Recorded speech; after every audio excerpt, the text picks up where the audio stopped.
All right.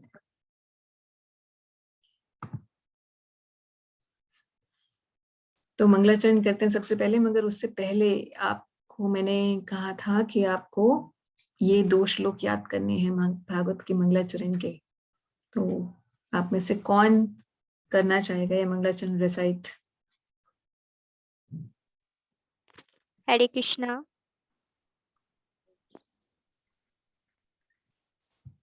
Would recite the मंगलाचरण? हरे कृष्णा माता जी, मैं स्वागता। स्वागता, would you like to do? Yes माता जी। आपको तो रट गए होंगे, आप तो इतने सारे लेक्चर सुनते रहते हैं। नहीं। ओके, एंड फॉर दोस्त जिन्हें नहीं याद है, प्लीज ये दोनों याद करिएगा। I'll just share the screen.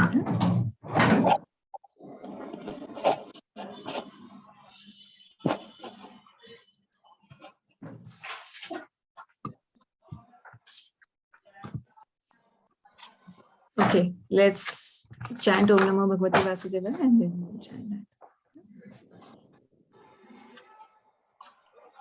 ओम नमो भगवते वासुदेवाय। ओम नमो भगवते Om Namo वासुदेवाय। Bhagavate Vasudevaya. Om ओम Namo नमो Bhagavate भगवते Vasudevaya. वासुदेवाय। Om ओम Namo नमो भगवते वासुदेवाय। वासुदेवाय। Okay, मंगलाचरण स्वागता। यस माता जी। नारायणं नमस्कृत्य नरं चैव नरोत्तमं देवीं सरस्वतीं व्यासं ततो जायम् उदीरयेत्। नष्टप्रायेषु अभद्रेषु नित्यं भगवता सेवया भगवती उत्तमा श्लोके भक्तिर्भवति नैष्टिकी। Thank you, Swagata. So this is a Mangalacharan, and next class में please others also volunteer. अभी हम लोग आज स्टार्ट कर रहे हैं Shrimad Bhagavatam canto 1 chapter 1. Okay, and we'll open the Bhagavatam also. Shrimad Bhagavatam. तो जो श्रीमद् भागवतम है, इसका पहले हमने इंट्रोडक्शन के अंदर we have already done the historic background of Shrimad Bhagavatam, और कैसे जो करेंटली भागवतम जब बताई जा रही है, यानी कि जिस समय संकलन हुआ उससे इमीडिएटली पहले जब भागवत बोली गई थी, तो वो कॉन्वर्सेशन है सूत गोस्वामी और शौनक आदि ऋषियों के बीच में. अब ये कॉन्वर्सेशन शुरू हो रहा है,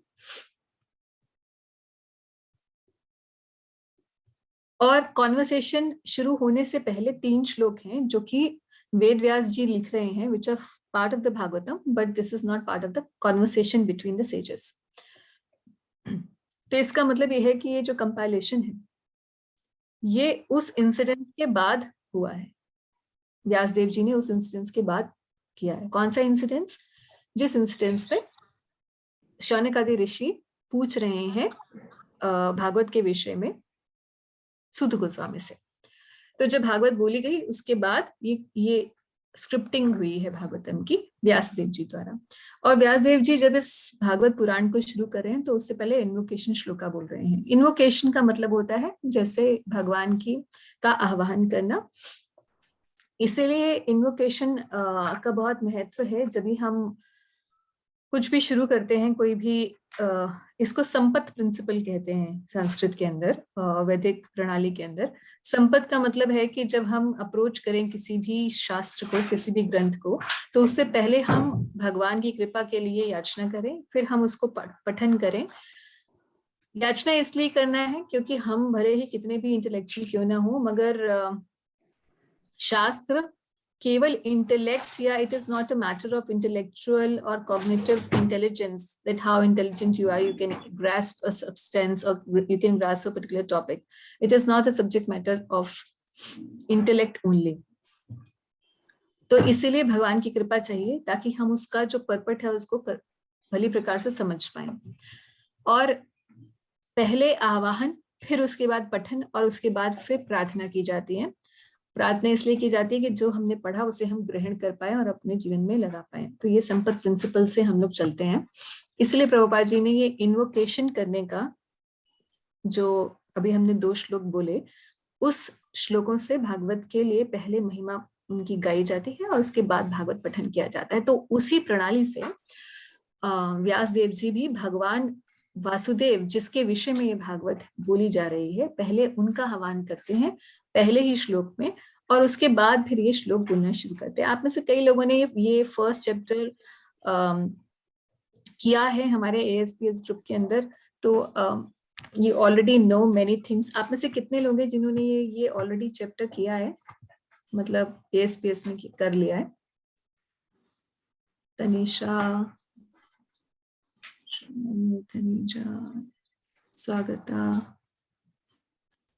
ओके, तो काफी लोग हैं जिन्होंने भी किया है। ओके, नितिन प्रभु, ओके, ऑलराइट। तो इसका मतलब काफी मेजॉरिटी लोगों ने नहीं किया है, so we'll go slow, otherwise I would have gone little faster.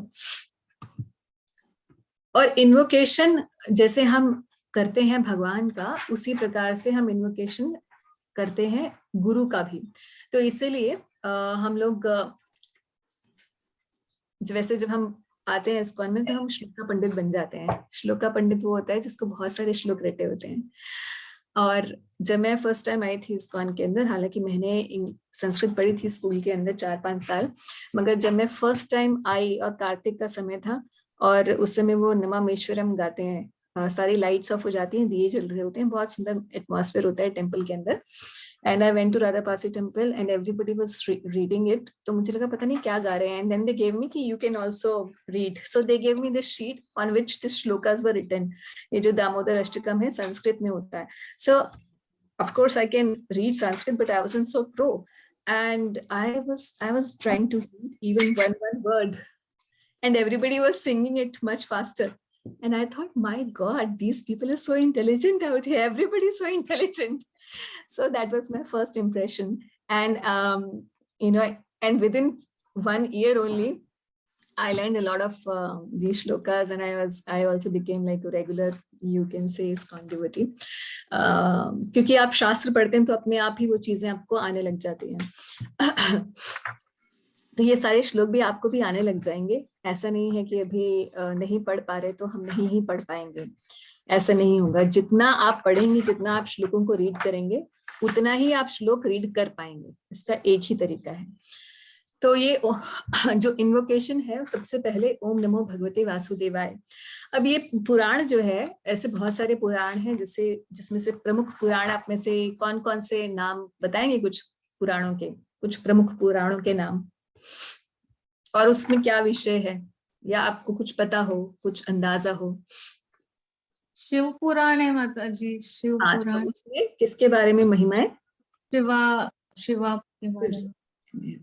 और पद्म पुराण है, विष्णु पुराण है, विष्णु पुराण, विष्णु जी के बारे में है। गरुड़ पुराण, हाँ, गरुड़ पुराण भी है। तो अलग अलग नाम से सबके पुराण हैं, ठीक है। मगर अब ये पूरा जो पुराण है जिसको हम पढ़ने जा रहे हैं, जो महापुराण, ये किसके बारे में है? ये कृष्णा के बारे में है, भगवत पुराण, भगवान के बारे में। तो इसलिए इसका नाम क्या? कृष्ण पुराण नहीं है इसका नाम, भगवत पुराण। इसका नाम भगवत पुराण है।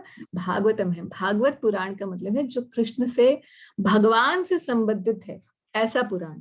और ऐसा पुराण में सबसे पहले किसको प्रणाम किया जा रहा है और किसको भगवान बताया जा रहा है? पहले ही श्लोक में स्थापित किया जा रहा है कि श्री कृष्ण जो कि वासुदेव जी के पुत्र हैं, वही परम सत्य हैं और उन्हें मैं नमस्कार करता हूँ। ओम नमो भगवते वासुदेवाय से। तो ये जो श्लोक है, जन्माद्यस्यतः, ये पूरे जो 4 लाइंस आपको दिख रहे हैं, ये एक्चुअल में दिस इज वैसे तो आपने देखा होगा जो ब्रह्म गायत्री होती है, जिसको हम गायत्री मंत्र बोलते हैं, जिसे प्रकट किया था वाल्मीकि जी ने,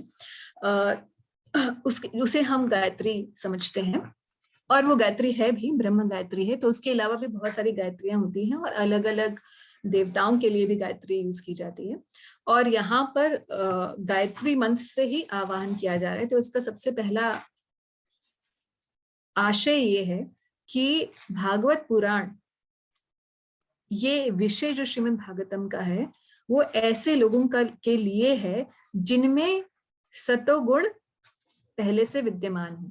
यानी कि आप जानते हैं कि गायत्री किसे दी जाती है, जिसमें ट्रेडिशनली गायत्री केवल ब्राह्मणों, क्षत्रियों और वैश्यों को दी जाती है, यानी कि निम्न कोटि के लोगों को, निम्न in the sense not in terms of their social status or economic status or anything like that, but in terms of their spiritual advancement or the development of consciousness, so to speak.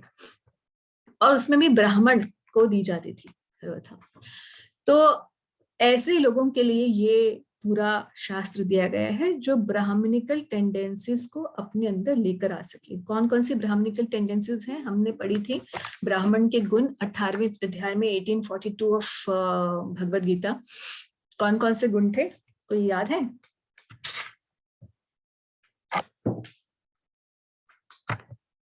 कोई गुण याद है किसी को? माता जी, who reads the Shastras, the Vedic Shastras. Second, he gets up early in the morning and offers his prayers to to Krishna and other demigods. He normally uses milk products made out of milk fats. वो use करते हैं.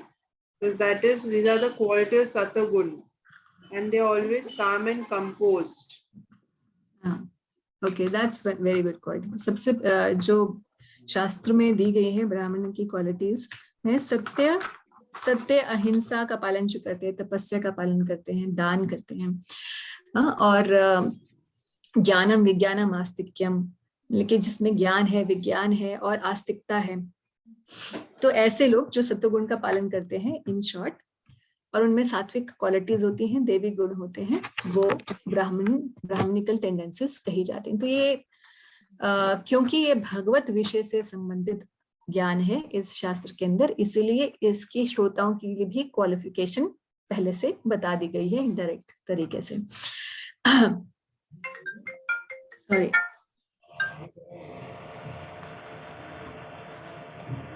भाई कमरा अच्छा गर्म हो गया। 26 लोग आए, देखो बस Bhagavat. Krishna, please you can keep yourself on mute. Okay. Who's Hare Krishna? Who's Karthik Kumar? Sudha Gupta ji, Sudha Saxena ji, your mic. Haji, my mic is on. Sorry, ma'am. I'll just check. Yes. I was not being able to connect to you. It took me very long. Okay. I'll do it. Thank you. Mataji, we would be using the Hindi version of the Bhagavatam text. Hindi version मेरे लिए भी बहुत मुश्किल है use करना नितिन प्रभु जी, but I still prefer to use Hindi. We can talk in Hindi and use English. This thing, not possible that way. अगर for me this would be really very it would be a blessing for me अगर मैं English की use कर सकूं तो। मगर generally होता क्या है कि अगर अभी मैं यहाँ पे पूछूंगी लोगों से तो सब लोग बोलेंगे कि हाँ हम इंग्लिश वाले में यूज कर लेंगे, मगर कुछ लोग होंगे जो इंग्लिश नहीं यूज कर पाएंगे, मगर वो बेचारे बोलेंगे भी नहीं। संकोच होता है ना, इंडिया में ऐसा हो गया है अभी कि अगर आपको इंग्लिश नहीं आती तो पता नहीं आप, ऐसा हो जाता है। तो इसीलिए मैं बाय डिफॉल्ट हिंदी से चलती हूँ, हालांकि मेरे लिए भी बहुत मुश्किल है। हिंदी भी तो शुद्ध नहीं बोलते मैडम, माता जी। हाँ, that's true, हिंदी भी नहीं आती है हमको। कलोक्युअल लैंग्वेज चलती है, सब मिक्सचर खिचड़ी पका के। So अगर आप लोग बोले, सब लोग हाथ उठाएंगे हाँ हमको इंग्लिश चलेगा, तो I will immediately shift to English.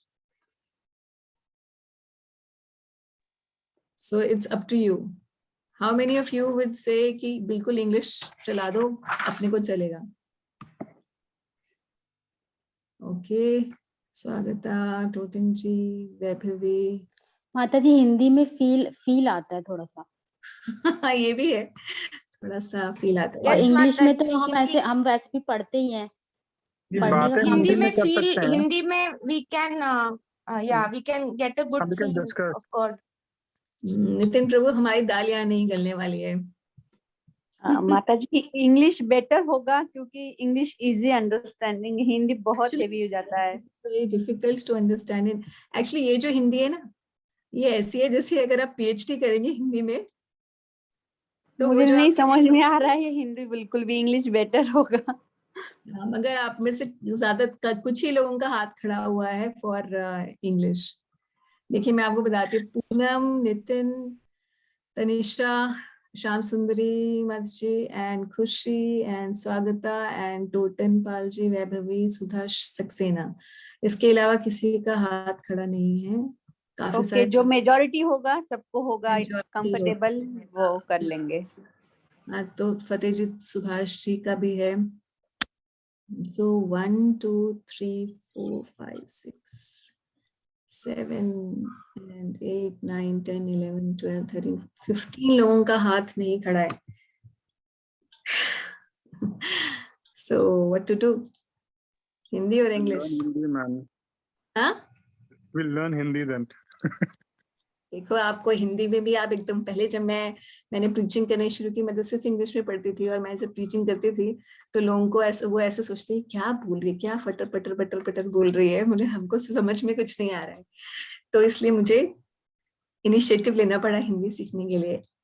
But अच्छा है, इससे मेरी हिंदी की थोड़ी प्रैक्टिस हो गई। कोई बात नहीं, हम हिंदी इंग्लिश दोनों में चलेंगे तो कंफर्टेबल रहेगा सबको। मुझे भी हाँ माता जी, मैं भी यही बोल रही थी कि हिंदी इंग्लिश दोनों साथ साथ ही करवा दीजिए तो जिसको जो पसंद आए। ओ मतलब मगर हम श्लोका किससे पढ़ेंगे, हम हिंदी से पढ़ेंगे या इंग्लिश से पढ़ेंगे, बात ये है। हाँ एक्चुअली माता जी, अगर पढ़ने के लिए माता जी इंग्लिश कंफर्टेबल है, Hindi English better, English any time English better. much better, आप Mataji. बात हिंदी में कर सकते हैं लेकिन पढ़ने के लिए इंग्लिश बेटर है माता जी। सही माता जी, इंग्लिश में पढ़ना इजी होगा, बोलने के लिए हिंदी एंड इंग्लिश दोनों चलेगा। हाँ माता जी, वही करना है। हिंदी तो समझ जाती हूँ।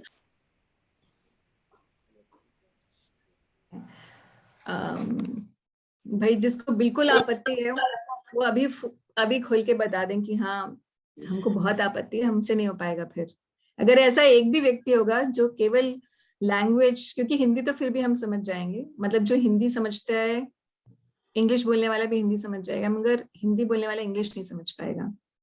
तो अगर ऐसा एक भी व्यक्ति है तो हम मुझे अभी बता दें, तो फिर मैं हिंदी से ही चलूंगी बिल्कुल।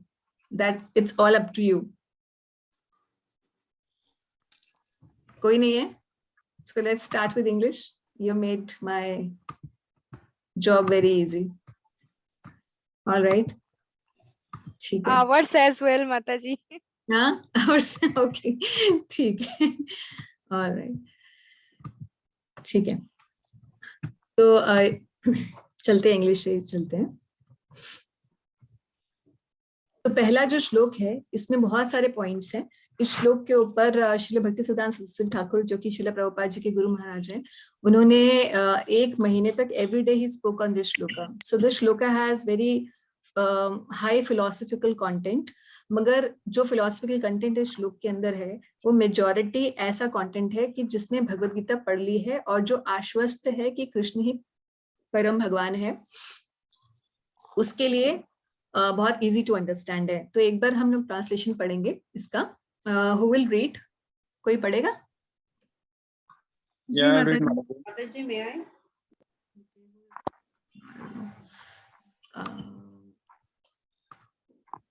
ठीक है, पढ़िए, कोई भी पढ़िए आप। माता जी, may I? Who is this? रचयिता। ठीक है, पढ़िए रचयिता। Translation या shloka? Translation. O my Lord, Shri Krishna, son of Vasudeva, O all-pervading personality of Godhead, I offer my respectful obeisances unto you. I meditate upon Lord Shri Krishna because he is the absolute truth and the primeval cause of all causes of the creation, sustenance, and destruction of the manifested universe. He is directly and indirectly conscious of all manifestations, and he is independent because there is no other cause beyond him. It is he only who first imparted the Vedic knowledge unto the heart of Brahmaji, the original living being. By him, even the great sages and demigods are placed into illusion, as one is bewildered by the illusory representations of water seen in fire or land seen on water. Only because of him do the material universes temporarily manifested by the reactions of the three modes of nature appear factual, although they are unreal.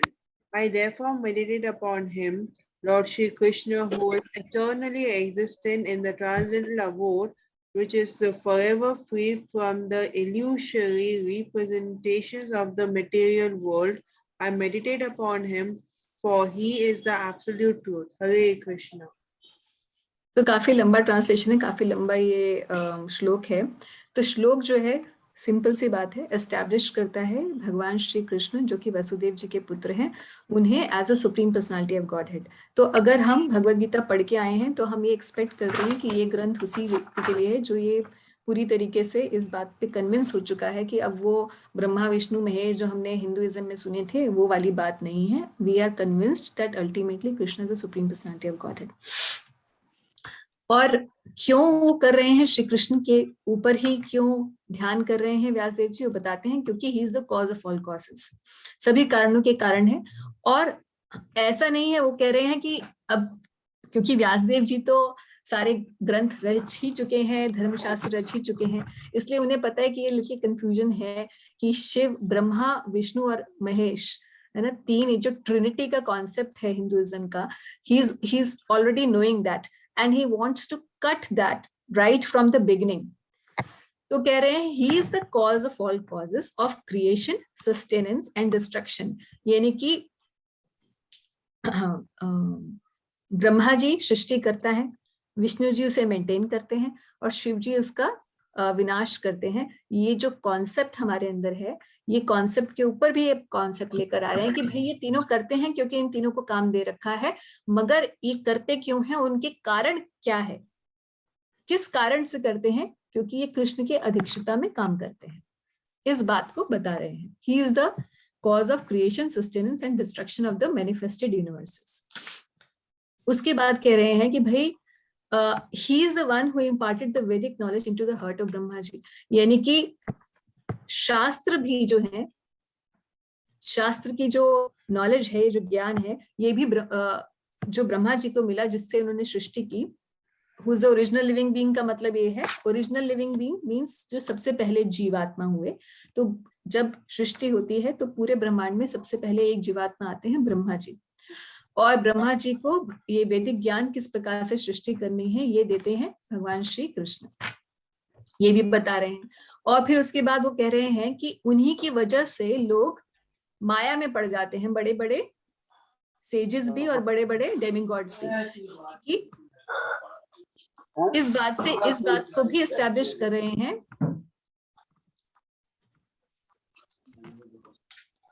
Please keep your mic off after you. Vineet Saini ji, can you please keep your mic off?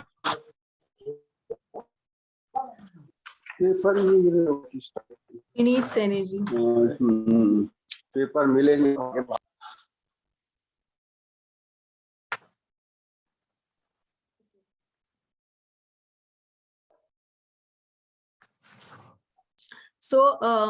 इस बात को establish कर रहे हैं कि जो माया है, माया शक्ति, वो भगवान के अधीन काम करती है, और क्योंकि वो भगवान के अधीन काम करती है इसीलिए जिसको भी चाहे भगवान माया में डालना चाहे उसे वो भगवान माया में डाल सकते हैं। तो पॉइंट जो यहाँ एस्टैब्लिश कर रहे हैं वो ये है कि माया शक्ति भगवान की अध्यक्षता में काम करती है।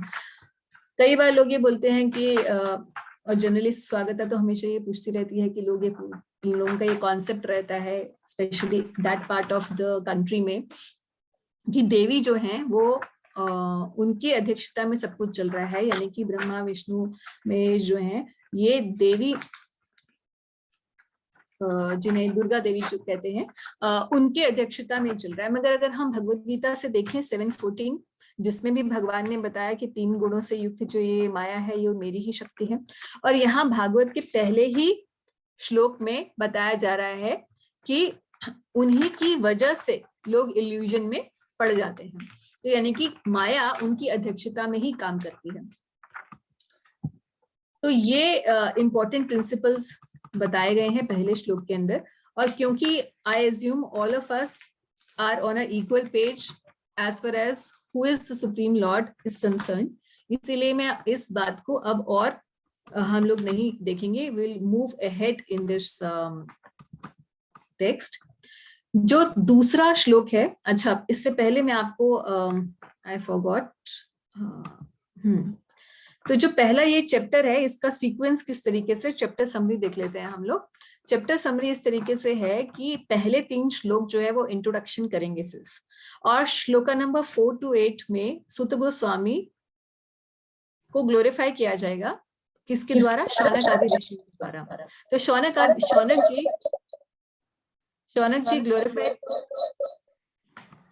तो जी I think we can just everybody is on mute.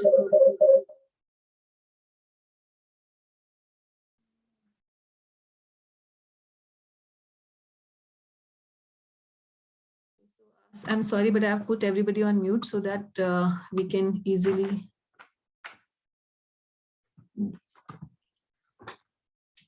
फिर कॉन्वर्सेशन बाद में करेंगे, या जब मैं क्वेश्चन पूछूंगी तो then I will unmute everybody.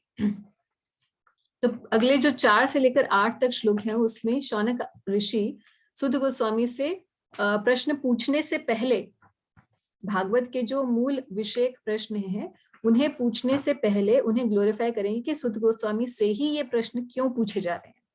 और उसके बाद श्लोका नंबर 9 to 23 जो है उसमें 6 क्वेश्चंस पूछे जाएंगे। ये 6 क्वेश्चंस जो हैं ये भागवत का मूल है। इन्हीं प्रश्नों के ऊपर भागवत बोली गई है। तो प्रश्न सही पूछना ये भी एक बहुत बड़ी कला है। जैसे अर्जुन ने जब प्रश्न पूछे तो उसके आंसर में पूरी भगवत गीता बोली गई। अगर प्रॉपर क्वेश्चंस पूछे जाते हैं तो सबके लिए क्लैरिटी बहुत अच्छी हो जाती है। जैसे हम लोग कई बार देखते हैं कि हम जब ऐसे कोई क्लास करते हैं, हमने सुन लिया, मगर उसके जब हम क्वेश्चन आंसर्स पोर्शन सुनते हैं तो हमें ज्यादा क्लैरिटी आती है और बहुत सारे ऐसे क्वेश्चंस का आंसर मिलता है जो हमारे भी थे। तो इसीलिए it is very important also as a matter of discussion in our class here that proper questions should be asked. तो ये 6 प्रश्न पूछे जाएंगे श्लोका नंबर 9 to 23। तो पहले जो 3 श्लोक हैं इसको हम लोग सबसे पहले पढ़ रहे हैं, फिर वापस से चैप्टर समरी पर आएंगे।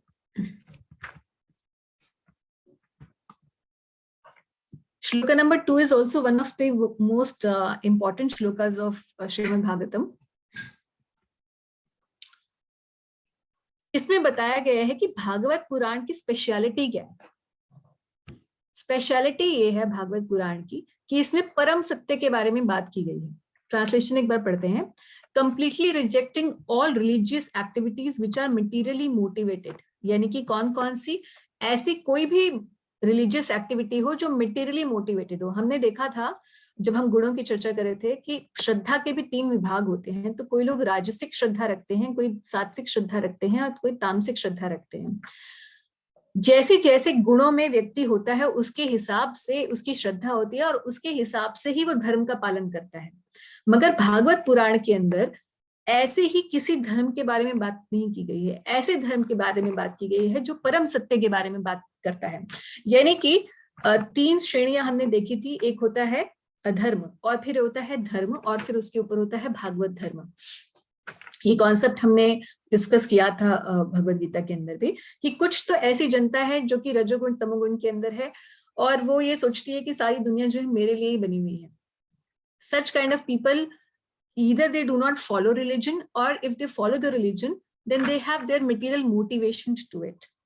मगर उसके ऊपर के लोग होते हैं जो धर्म का पालन करते हैं। धर्म का पालन करने वाले भी 3 गुणों में होते हैं, रजोगुणी, सत्वगुणी और तमोगुणी। मगर ये भी धर्म का पालन किसी न किसी हेतु से करते हैं, किसी न किसी रीजन से करते हैं। तो अगर कोई बहुत पुण्यवान भी लोग होंगे तो बोलेंगे अच्छा जी हमारे घर में ये है, शांति के लिए ये करवा लीजिए, सुख शांति के लिए ये पूजा करवा लीजिए। So they always have some motivation, और शास्त्रों के अंदर ही ऐसे मोटिवेशन के लिए प्रोत्साहन भी दिया गया है, just to attract every kind of person to the Vedic scriptures, so that they can by satisfying their motivations from the Vedic scriptures, they will have faith, they will gain more and more faith in the Vedic scriptures, they will start associating with Vedic scriptures more, और उसके बाद धीरे धीरे वो श्रद्धा परिपक्व जब होती जाएगी तो भगवान की तरफ जो बातें लिखी गई हैं उन्हें भी वो समझ पाएंगे, और उनको अल्टीमेटली पता चलेगा कि शास्त्रों का निर्णय, अंतिम निर्णय भगवान की सेवा और भक्ति करना है, इसीलिए कहा जाता था। मगर ये भागवत पुराण की स्पेशलिटी ये है कि इसमें जितने भी रिलीजियस एक्टिविटीज जो मटेरियली मोटिवेटेड होती हैं उसके बारे में नहीं कहा गया। यानी कि ये नहीं कहा गया तुम ये करा लो तो तुम्हारा ये हो जाएगा, ऐसा करा लोगे, ये पूजा कर ला लोगे तो ये तुम्हारे काम सुधर जाएंगे। All kind of this religious materially motivated activities are rejected। तो भागवत की ये स्पेशलिटी है कि वो केवल और केवल परम सत्य क्या है उसी को एस्टैब्लिश करने के लिए बनी है। तो जब सारे शास्त्र लिख लेने के बाद वेद व्यास जी फिर भी निराश थे, तब नारद मुनि जी ने उन्हें बताया कि आपने एक ही गड़बड़ कर दी है। आप चाहते थे कि जन कल्याण हो, जन कल्याण के लिए ही आपने सारे शास्त्र रचे, मगर जन कल्याण ही आप भूल गए, क्योंकि आपने जनता को की जो पहले से ही उनकी इच्छा थी कि कैसे हम कोई अपने इंद्रिय तृप्ति कर लें, इंद्रिय तृप्ति को आपने बढ़ावा दे दिया। अगर किसी को बहुत अच्छे से सुख सुविधा चाहिए, किसी को पैसे चाहिए, किसी को अच्छा पति चाहिए, किसी को अच्छी पत्नी चाहिए, या बहुत हेल्थ गेन करनी है, या स्वर्ग जाना है, वो सारी चीजों को तो आपने केटर कर दिया अपने शास्त्रों के अंदर, मगर आपने कोई ऐसा शास्त्र नहीं दिया कि लोग इस जन्म मृत्यु की बीमारी से निकल सके, ताकि दोबारा दोबारा उन्हें इन्हीं चक्रों में नहीं पड़ना पड़े। इसीलिए अब आप ऐसी चीज लिखिए जहां पे ये सारी प्रपंच ना हो, और असली जो भगवान के बारे में बात है जो कि जानने योग्य है, जिसके द्वारा लोग जन्म मृत्यु के संसार से निकल सकते हैं और भगवान की प्रेम प्राप्त कर सकते हैं, ऐसा शास्त्र अब आप लिखिए। तब भागवत की रचना हुई। इसीलिए भागवत पुराण के अंदर व्यास देव जी कह रहे हैं कि it is going to propound the highest truth, यानी कि अब मुझसे इस बुक के अंदर ये एक्सपेक्ट मत करिएगा कि मैं आपकी छोटी छोटी कामनाओं की पूर्ति के साधन बताऊंगा। मैं अब आपको वो निर्णय बताना चाहता हूं जो मैं सारे शास्त्र लिख के बताना चाहता था, इसीलिए मैंने भागवत लिखी है। which is understandable by those devotees who are pure, fully pure in heart। तो ऐसे ही लोग अंडरस्टैंड कर पाएंगे जिसका हृदय शुद्ध है। शुद्ध किस बात से है कि उसके अंदर कोई हेतु नहीं है, धर्म परायण वो इसलिए नहीं बन रहा कि मुझे धर्म से क्या चाहिए। जनरल लोग क्या करते हैं, भगवत गीता हम पढ़ रहे हैं या हम भागवतम पढ़ रहे हैं तो हम इसमें से बताएं कि स्टूडेंट्स के लिए इसमें क्या, ऐसे मुझे किसी ने लास्ट हमने संडे को एक सेमिनार दिया था, तो उसमें एक बच्चा पूछता है कि माता जी भगवत गीता में स्टूडेंट्स के लिए क्या टिप्स हैं। So basically he has come to the religion just for a small, you can say, from the ocean he wants to have a drop।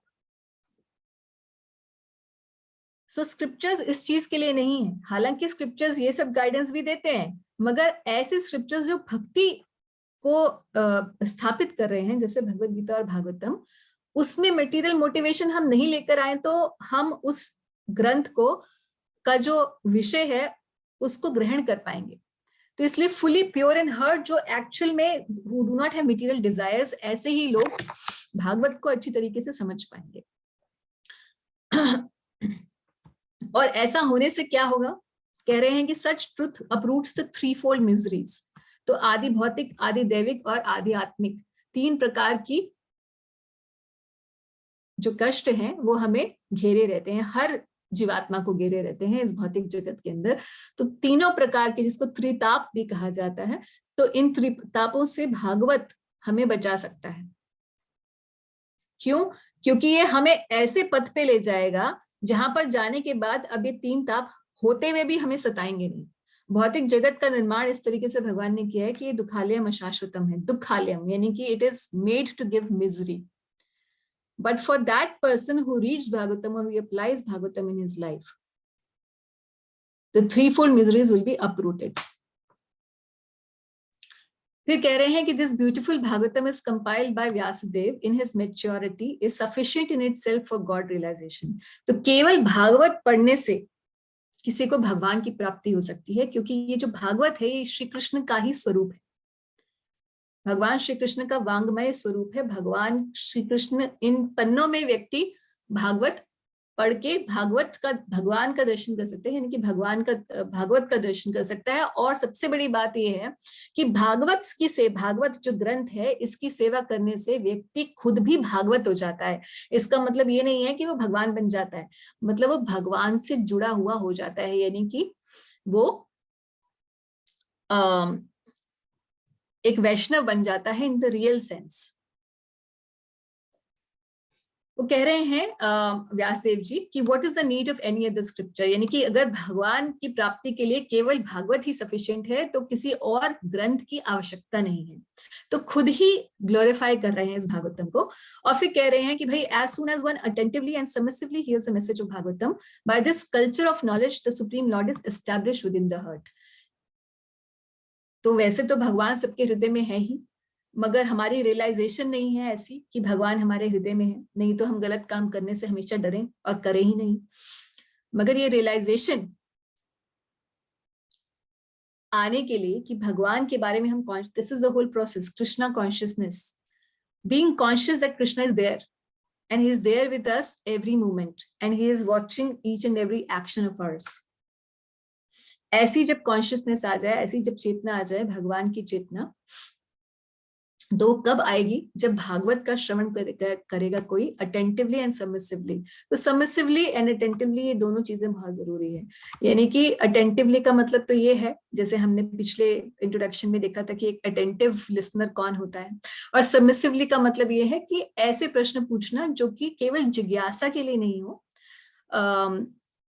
मगर कुछ समझने के लिए हो. सबमिसिवली कैसे हम करेंगे, इसमें एक और चीज प्रभुपाद जी बताते हैं, इम्पोर्टेंट चीज है, उसको मैंने हिंदी में हाईलाइट किया हुआ था.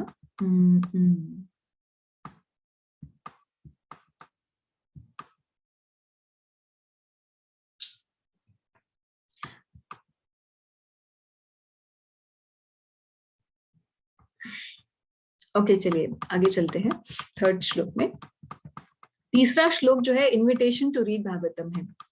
वो कह रहे हैं कि भागवतम एक ऐसा ग्रंथ है, ट्रांसलेशन पढ़ते हैं, O expert and thoughtful man relish Shrimad Bhagavatam the mature fruit of desire tree of the Vedic literatures. तो अगर शास्त्र, वैदिक शास्त्र एक कल्प वृक्ष के समान है, तो श्रीमद् भागवतम उस वृक्ष का पका हुआ फल है, वो भी ऐसा जिसको किसी शुक ने खाया हो, यानी कि किसी पक्षी ने खाया हो तो वो और मीठा हो जाता है. उसी तरीके से शास्त्रों से सब कुछ प्राप्त हो सकता है. शास्त्रों को कल्प वृक्ष के समान बोला गया है, क्योंकि जो भी आप नॉलेज लेना चाहो, जो भी आप करना चाहो, उसके बारे में चाहिए होता है ज्ञान, और वो ज्ञान शास्त्रों के अंदर है. हालांकि अभी तो बहुत लॉस्ट हो चुका है, बट अभी भी हमारे पास पका हुआ फल अभी भी है, यानी कि वो ट्री ना हो मगर उसका फल हो, तो वी कैन स्टिल अंडरस्टैंड कि उस शास्त्रों की जो पूरा जो ब्रांचेस हैं, कितनी विविध शाखाएं हैं शास्त्रों की. हम लोग कई बार आपको वो दिखा चुके हैं कि शास्त्रों में क्या क्या है और कितने उसके अंग हैं, उप अंग हैं शास्त्रों के. और only 6% is left now. Revealed scriptures 6% रह गए हैं, और ऐसा काल के साथ साथ हो ही जाता है. और भगवान भगवत गीता के अंदर भी इस बात को कह रहे हैं कि ये ज्ञान जो है मैंने आपसे पहले सूर्यदेव विवस्वान को दिया था, और कालांतर में ये ज्ञान लुप्त हो गया. तो वैदिक साहित्य आता है, प्रकट होता है, धीरे धीरे धीरे धीरे, क्योंकि गुरु शिष्य परंपरा में चलता रहता है, मगर कुछ समय के बाद लुप्त होना शुरू हो जाता है. तो अब कलयुग की बात करें तो अधिकांश वैदिक साहित्य लुप्त हो चुका है, और जो बाकी बचा है, जो अगर आप पढ़ेंगे तो वो सारा ट्रांसलेटेड है ऐसे लोगों के द्वारा जो मोस्टली फॉरेन कंट्रीज में रहते हैं और इंग्लिश साहित्यकार हैं या फिलोसोफर्स हैं. So if you will type on Google and you would want to read say Rigveda या सामवेद, और अगर आप उसकी कॉपीज निकालेंगे तो आपको ऐसी ट्रांसलेशंस मिलेंगी जो कि mostly driven by the Max Muller concept. तो मैक्स मुलर ने यही, उसका काम ही यही था कि ये दिखाइए कि भारतीयों को कि तुम्हारे शास्त्र जो है वो बिल्कुल कंडम है, और उसने वही इंग्लिश ट्रांसलेशन करके दिखाया, और उसी के अनुयायी बहुत सारे हुए जिन्होंने ऐसे ही ट्रांसलेशंस की। तो अगर अभी आप ज्यादातर ट्रांसलेशंस जो आपको मिलेंगी वो सारी की सारी ट्रांसलेशंस ऐसे ही होंगी। तो आप शास्त्र पढ़ना भी चाहेंगे तो या तो आपको संस्कृत पता होनी चाहिए, या तो अगर आप इंग्लिश जैसे हम लोग हैं पढ़ना चाहेंगे तो फिर हम शास्त्र पढ़ ही नहीं पाएंगे। तो thankfully we have Shrimad Bhagavatam, ताकि हम अंडरस्टैंड कर सके कि ultimately what the scriptures wanted to give us. Therefore this fruit has become even more tasteful. Why? Because ये जो फ्रूट है, शास्त्रों का जो पका हुआ फल है श्रीमद् भागवतम, कह रहे हैं व्यासदेव जी आइए और इसको रेलिश कीजिए। कैसे रेलिश करेंगे? जनरली तो हम फ्रूट खाते हैं और दैट्स हाउ वी रेलिश, मगर ये जो फ्रूट है इसको कानों से रेलिश किया जाता है। श्रीमद् भागवतम को कानों से रेलिश किया जाता है, और ये क्यों इतना और मीठा हो चुका है? क्योंकि ये शुकदेव गोस्वामी द्वारा बोला गया है। तो शुकदेव गोस्वामी महाराज परीक्षित को कथा सुनाएंगे, जिस कथा का ये वर्णन श्रीमद् भागवतम जिसको हम कहते हैं, उसी सभा में कौन बैठे हुए थे? सुत गोस्वामी। और सुत गोस्वामी जब बाद में नैमिषारण्यम में आए तो नैमिषारण्यम में कथा हुई, सुत गोस्वामी से पूछा गया, यही वृतांत उन्होंने सुनाया शौनक ऋषि को, और शौनक जी के साथ और बहुत सारे ऋषि थे। तो हम बता रहे हैं कि this has become even more nectarian. And then he says, therefore this fruit has become even more tasteful, although its nectarian juice was already relishable for all, including the liberated souls.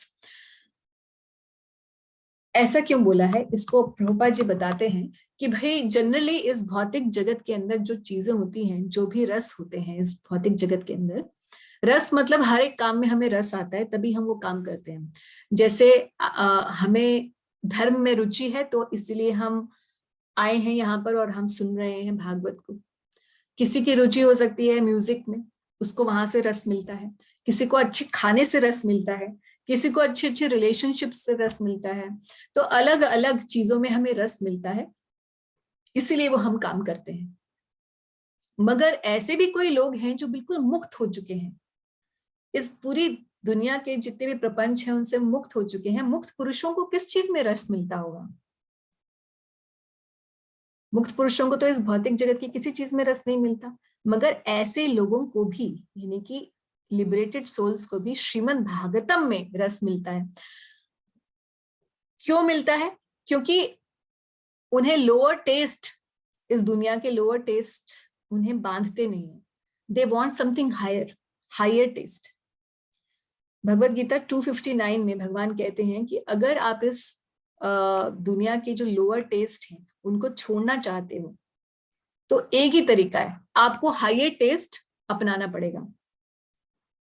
और मुक्त आत्माओं के पास ये higher taste already होता है।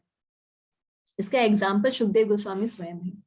सुखदेव गोस्वामी जब व्यासदेव जी के पुत्र हैं, जब वो व्यासदेव जी के की पत्नी ने इन्हें जन्म दिया, तो जन्म लेते ही, जन्म जब हुआ इनका तो ये ऑलरेडी 16 वर्ष के थे, यानी कि माता के गर्भ में बहुत समय तक रहे। क्यों रहे? क्योंकि ये साफ बोलते थे कि मैं बाहर नहीं आऊंगा, भगवान ने ऐसा ये माया जगत रचा हुआ है, जैसे ही मैं बाहर आऊंगा वैसे ही मैं फंस जाऊंगा। सो कृष्ण को स्वयं बुला के बोलो, आए और मुझे बोले कि मैं माया में नहीं पड़ूंगा, तभी मैं माता के गर्भ से बाहर आऊंगा।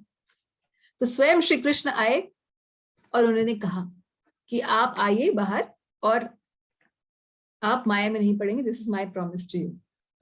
सुखदेव गोस्वामी जब प्रकट हुए अपनी माता के गर्भ से तो सीधा चले गए वन में,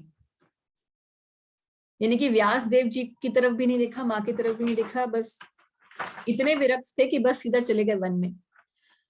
और व्यास देव जी सोच रहे हैं कि ये क्या, इसका तो मैंने कोई संस्कार नहीं किया, कुछ नहीं किया, ऐसा विरक्त बच्चा पैदा हुआ है, सीता वन में चला गया, माँ बाप की इसको कोई परवाह नहीं है, जबकि व्यासदेव स्वयं पिता हैं उनके।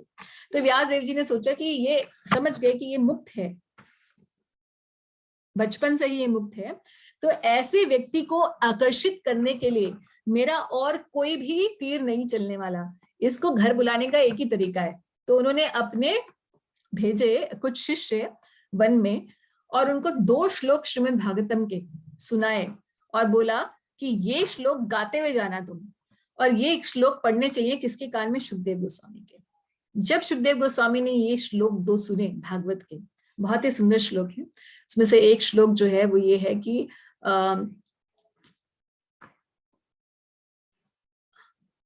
ऐसे स्टार्ट होता है, अहो बकीयाम स्तन कालकूटम, इस प्रकार से श्लोक शुरू होता है, एग्जैक्टली मैं बोल रही हूँ कि ऐसे कृष्ण का कौन भजन नहीं करेगा जिसने पूतना को, जो कि उन्हें मारने के लिए आई थी, उसे भी अपनी माता का स्थान प्रदान किया, यानी कि अपने शत्रु को भी जो अपनी माता का स्थान प्रदान कर सकते हैं, ऐसे महिमा वाले श्री कृष्ण का कौन गुणगान नहीं करेगा। तो एक ये श्लोक है और एक दूसरा श्लोक है। तो ऐसे जब ये भागवत के 2 बड़े सुंदर श्लोक सुने सुखदेव गोस्वामी ने, तो पूछने लगे ये कौन से श्लोक, ये किसके बारे में कथा है, मुझे पूरा सुनना है। तो फिर उन्हें बताया गया कि व्यास देव जी ने ये श्रीमद् भागवतम लिखी है, इसको आप सुन सकते हैं। तो सुखदेव गोस्वामी जैसे महान जो मुक्त व्यक्ति हैं, वो फिर भागवत सुनने के लिए आए व्यासदेव जी से, और फिर उन्होंने बाद में भागवत की कथा परीक्षित महाराज को बोली। तो इस प्रकार से भागवतम का जो सेटअप है वो ऐसा है कि इसमें रस भरा हुआ है। ये श्रीमद् भागवतम में तत्व भी है और रस भी है। 2 चीजें और मैं बताना चाहूंगी। Bhagavad Gita is a complete philosophy, यानी कि उसमें केवल तत्व है, फिलोसॉफिकल ट्रूथ्स हैं, मगर भागवतम में तत्व के साथ साथ रस भी है। तो तत्व तो हम देखते हैं, फिलॉसफी यहाँ दिख रही है, बट साथ ही साथ रस भी है, क्योंकि रस शास्त्र होने की वजह से क्यों है रस? इसमें भगवान और उनके भक्तों के बीच में कितना सुंदर मधुर प्रेम का संबंध है। ऐसी कथाओं से पता चलता है कि कैसे भगवान अपने भक्तों के प्रति आकर्षित रहते हैं, उनके लिए कुछ भी करने के लिए तत्पर रहते हैं। तो बहुत सुंदर सुंदर वृतांत भागवत के अंदर इस प्रकार से आते हैं कि ऐसा कोई ना सोचे कि भगवान का सेवक बनना, जब प्रभुपाद जी बार बार बोलते हैं कि हमारे जीवन का लक्ष्य है कि हम भगवान के सेवक हैं, उस सेवा में हमें वापस जाना है, तो हमें कई बार लगता है this concept of being a servant is very, for some people it is very putting off, कि केवल हम सेवक हैं और कुछ नहीं, और वो ही इज अ मास्टर, मतलब he will keep commanding and we are just going to say yes boss and we will start doing what he is saying. मगर ऐसा रिश्ता नहीं है भगवान के साथ। यहाँ पर बता रहे हैं कि भागवत एक ऐसा ग्रंथ है जिसका रस मुक्त आत्माओं के लिए भी है। कौन से रस की बात कर रहे हैं? ऐसा रस जो प्रेम का रस है। भगवान के साथ भक्त का बहुत सारे रस हैं। तो बताते हैं, एक नेक्टर ऑफ डिवोशन करके एक ग्रंथ है, श्रील रूप गोस्वामी जी ने लिखा है, जो हमारे एक पूर्ववर्ती आचार्य हुए हैं। उन्होंने 12 रस बताए हैं। 5 प्राइमरी रस है, 7 सेकेंडरी रसेस है। हालांकि ये टॉपिक जो है इट्स वेरी अभी शायद आप नहीं समझ पाएंगे। रस का मतलब यही है, भगवान के साथ अलग अलग स्थितियों में भक्त किस प्रकार से आदान प्रदान करता है, उसी को रस कहते हैं। ऐसे आप साधारण भाषा में समझ सकते हैं। तो उसमें से सबसे पहला जो रस है, यहाँ 1 2 3 4 करके 12 लिखे हैं, मगर जो लास्ट के हैं इसमें थोड़ा सा टॉपसी टर्वी है। 5 रस जो है सबसे जो मुख्य रस है, उसमें सबसे पहले है शांत रस, जिसमें भगवान, भक्त को पता होता है कि भगवान है और मैं भगवान का दास हूँ। शांत रस, जैसे आध्यात्मिक जगत में हर चीज चेतन है, तो जो कल्प वृक्ष हैं वो भी भगवान को फल फूल इत्यादि प्रदान करते हैं, तो शांत रस में होते हैं। और फिर दास्य रस, तो भगवान के कुछ सर्वेंट्स भी होते हैं भगवान के धाम में, और उसके अलावा भगवान के मित्र होते हैं, सखा, तो उसे साख्य रस कहते हैं। तो अगर कोई भी जीवात्मा भगवान का सखा बनना चाहे तो वो भी पॉसिबल है, साख्य रस। और उसके अलावा वात्सल्य रस, यानी कि जैसा ब्रज में गोपियों का या गोपों का भगवान कृष्ण के प्रति था कि मेरा बच्चा है, जैसे नंद बाबा और यशोदा जी का है, वात्सल्य रस। और उसके बाद माधुर्य रस। तो माधुर्य रस मतलब जैसा द्वारका में भगवान की 16,108 रानियां हैं, तो माधुर्य रस मतलब इन कॉन्जुगल रस। और कभी कभी इन 5 रसों के अंदर कभी कभी ऐसा भी हो जाता है कि बाकी 7 रस भी, सेकेंडरी रस भी आ जाते हैं। जैसे मान लीजिए कि जब कृष्ण ने मिट्टी खाई तो माता यशोदा ने उन्हें डांटा, तो इसका मतलब रौद्र आ गया, एंगर आया। किसको? माता यशोदा को। हालांकि उनका रस है भगवान के साथ वात्सल्य, मगर कभी कभी माँ तो गुस्सा भी कर देती है, तो रौद्र रस भी आ जाता है। मगर ये जो सारे रस हैं, अगर हम देखें तो इस दुनिया में भी हैं।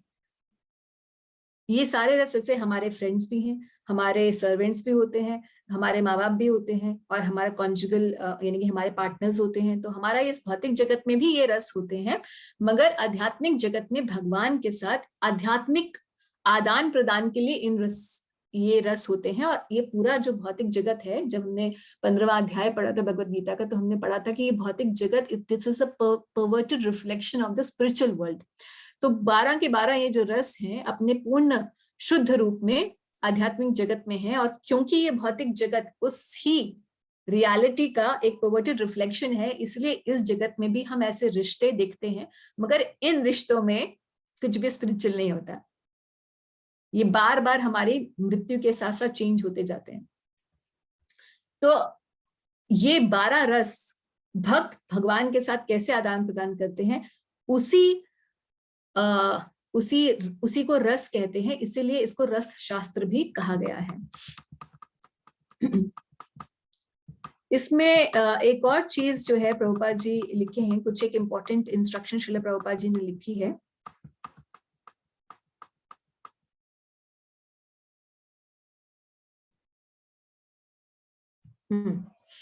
The subject matter is so presented through the lips of Shukdev Goswami that any sincere listener who hears submissively can at once relish transcendental taste, which is distinct from perverted taste of the material world, जिसे हमने अभी discuss किया। और एक important बात यह है कि क्योंकि इसको शास्त्रों का पका हुआ फल कहा गया है, तो पका हुआ फल जो है वो अगर नीचे गिर जाएगा सीधा, मान लीजिए कि एक ट्री है और उसमें एक आम का फल पक गया है, अब वो नीचे गिर जाए अगर, तो फट जाएगा, उसका जूस गया, किसी काम का नहीं है। तो ऐसे राइपन फ्रूट को ऊपर चढ़ के एक एक करके नीचे लेके आया जाता है। तो प्रभुपाद जी उसी एग्जाम्पल को लेते हुए कह रहे हैं कि उसी तरीके से जैसे कि किसी राइपन फ्रूट को नीचे उतार के ले आया जाता है, उसी प्रकार से the ripened fruit is not dropped all of a sudden from the highest planet of Krishna Lok. Rather, it has come down carefully through the chain of disciplic succession without a change or disturbance. तो गुरु परंपरा में ये श्रीमद् भागवतम बोली गई है और उसी तरीके से इसको समझना चाहिए। One should be intelligent enough to know the position of Srimad Bhagavatam by considering personalities like Shukdev Goswami, who deals with subjects so carefully. The process of disciplic succession of Bhagavad school suggests that in the future also for all times, Srimad Bhagavatam has to be understood from a person who is factually a representative of Shukdev Goswami. यानी कि जो शुकदेव गोस्वामी के पद चिन्हों में चलने वाला व्यक्ति हो, ऐसे ही व्यक्ति के द्वारा हमें श्रीमद् भागवतम ग्रहण करनी चाहिए गुरु शिष्य परंपरा में, क्योंकि श्रीमद् भागवतम एक रस शास्त्र है और इसमें भगवान की अंतरंग लीलाएं भी हैं। इसलिए हमें किसी से भी सिर्फ भागवत नहीं सुन लेनी चाहिए, क्योंकि वो सीधा कहाँ पहुंच जाएगा, अभी प्रभुपाद जी बताएंगे कहाँ। A professional man who makes business of reciting Bhagavatam illegally is certainly not a representative of Shukdev Goswami. Such a man's business is only to earn his livelihood. तो ऐसे बहुत सारे कथाकार हैं जिनको हम लोग टीवी पे देखते हैं, इधर उधर देखते हैं बोर्ड लगाए हुए, जो केवल क्या चाहते हैं, बिजनेस बनाना चाहते हैं भागवत बोलकर। Therefore, one should refrain from hearing the lectures of such professional men. Such men usually go to the most confidential part of the literature without undergoing the gradual process of understanding this grave subject. ये सबसे ज्यादा important line है इस पूरे श्लोक में, इसको हम लोग कर लेते हैं हाईलाइट कि such men usually go to the most confidential part of the literature. कौन सा है most confidential part? Shrimad Bhagavatam में दशम स्कंद और उसके अंदर 5 अध्याय है रास लीला के. They usually plunge into the subject matter of Ras dance, which is misunderstood by the foolish class of men. Some of them take this to be immoral. तो कई लोग बोलते हैं कि ये तो बड़ा immoral है, भगवान है तो ऐसे काम क्यों करते हैं? While others try to cover it up with their own stupid interpretations. कई लोग बोलते हैं नहीं भगवान ने ऐसा नहीं किया था, नहीं ऐसे किया था, just to make up that Krishna has done something moral. तो दोनों ही पक्ष गलत है. और उसके बाद भी लोग सुनने के बाद भी रास जो 5 अध्याय हैं रास लीला के, उसमें साफ साफ लिखा है कि जो भी व्यक्ति जो क्वालिफाइड है, जो प्रॉपर गुरु परंपरा से इसको सुनेगा, जब सुनेगा तो उसके अंदर से काम वासना खत्म हो जाएगी. अब आप सोचिए कि ऐसी कोई महान चीज हो जिसके पूरी दुनिया जो है आज की दिन में देखा जाए तो sex is very much overrated everywhere, in every song, in every literature, and you open the channel, open the YouTube, everywhere it is so much overrated in our lives that without even our consciously endeavoring for it, without our consciously trying to get into it, we are really bombarded with these things. मगर अगर कोई इन 5 अध्यायों को पढ़ेगा, मगर ऐसे ही नहीं पढ़ लेगा कि सीधा गया और पढ़ने लग गया, आज ही खोलते हैं और आज हमें पता चल जाएगा कि हमारे हृदय से काम वासना कैसे शांत हो सकती है, ऐसे नहीं. Proper with submission in the proper fashion of reading shloka by shloka leading to the 20th canto. If we do like that, respectfully understanding the subject matter, then it is possible कि हमारे हृदय से काम वासना चली जाए. मगर जनरल लोग क्या करते हैं, उसी रास डांस को एक लड़का एक लड़की बना देते हैं और एक कृष्ण बना होता है, बहुत सारी गोपियां बनी होती हैं और हर जगह स्टेज पे वही चल रहा होता है. तो लोग सोचते हैं कि भागवत का मतलब है रास डांस, जहां भी भागवत होगी तो संगीतमय भागवत होगी और रास डांस हो रहा होगा. That is not Bhagavatam. Prabhupada यहाँ कह रहे हैं कि कॉन्फिडेंशियल पार्ट ऑफ लिटरेचर है वो. पहले ये तो समझ जाओ कि भगवान कौन है, तब तो हम देखेंगे कि भगवान की ऐसी गुह्यतम लीला सुनने के लिए हमारा अधिकार है कि नहीं. एक बार श्रील प्रभुपाद जी जब यहाँ वेस्ट से अपने डिसाइपल्स के साथ आए तो किसी जगह लेक्चर दे रहे थे. उस समय इस्कॉन के टेम्पल्स बहुत जगह नहीं होते थे, कुछ रहने का इंतजाम नहीं होता था. तो किसी एक काफी एफ्लुएंट फैमिली ने प्रभुपाद जी और उनके डिसाइपल्स को जगह दी. कुछ दिन वहां प्रोग्राम प्रभुपाद जी ने किया तो उन्होंने बोला कि स्वामी जी आप आज हमें कुछ सुनाइए. तो प्रभुपाद जी प्रोग्राम करके आए थे. प्रभुपाद जी ने बोला आप क्या सुनेंगे? तो उन्होंने बोला कि आप हमें ना भागवत से रास लीला सुनाइए. तो प्रभुपाद जी ने इमीडिएटली समझ के प्रभुपाद जी की इनकी क्या मनोदशा है, क्योंकि इन्हें ये पता ही नहीं है पहली बात तो कि भगवान होते कौन है, भगवान शब्द की परिभाषा क्या है और कृष्ण क्यों भगवान है. और गोपियों का जो प्रेम है भगवान के साथ वो ऐसी किसी बॉयफ्रेंड गर्लफ्रेंड वाली चीज नहीं है.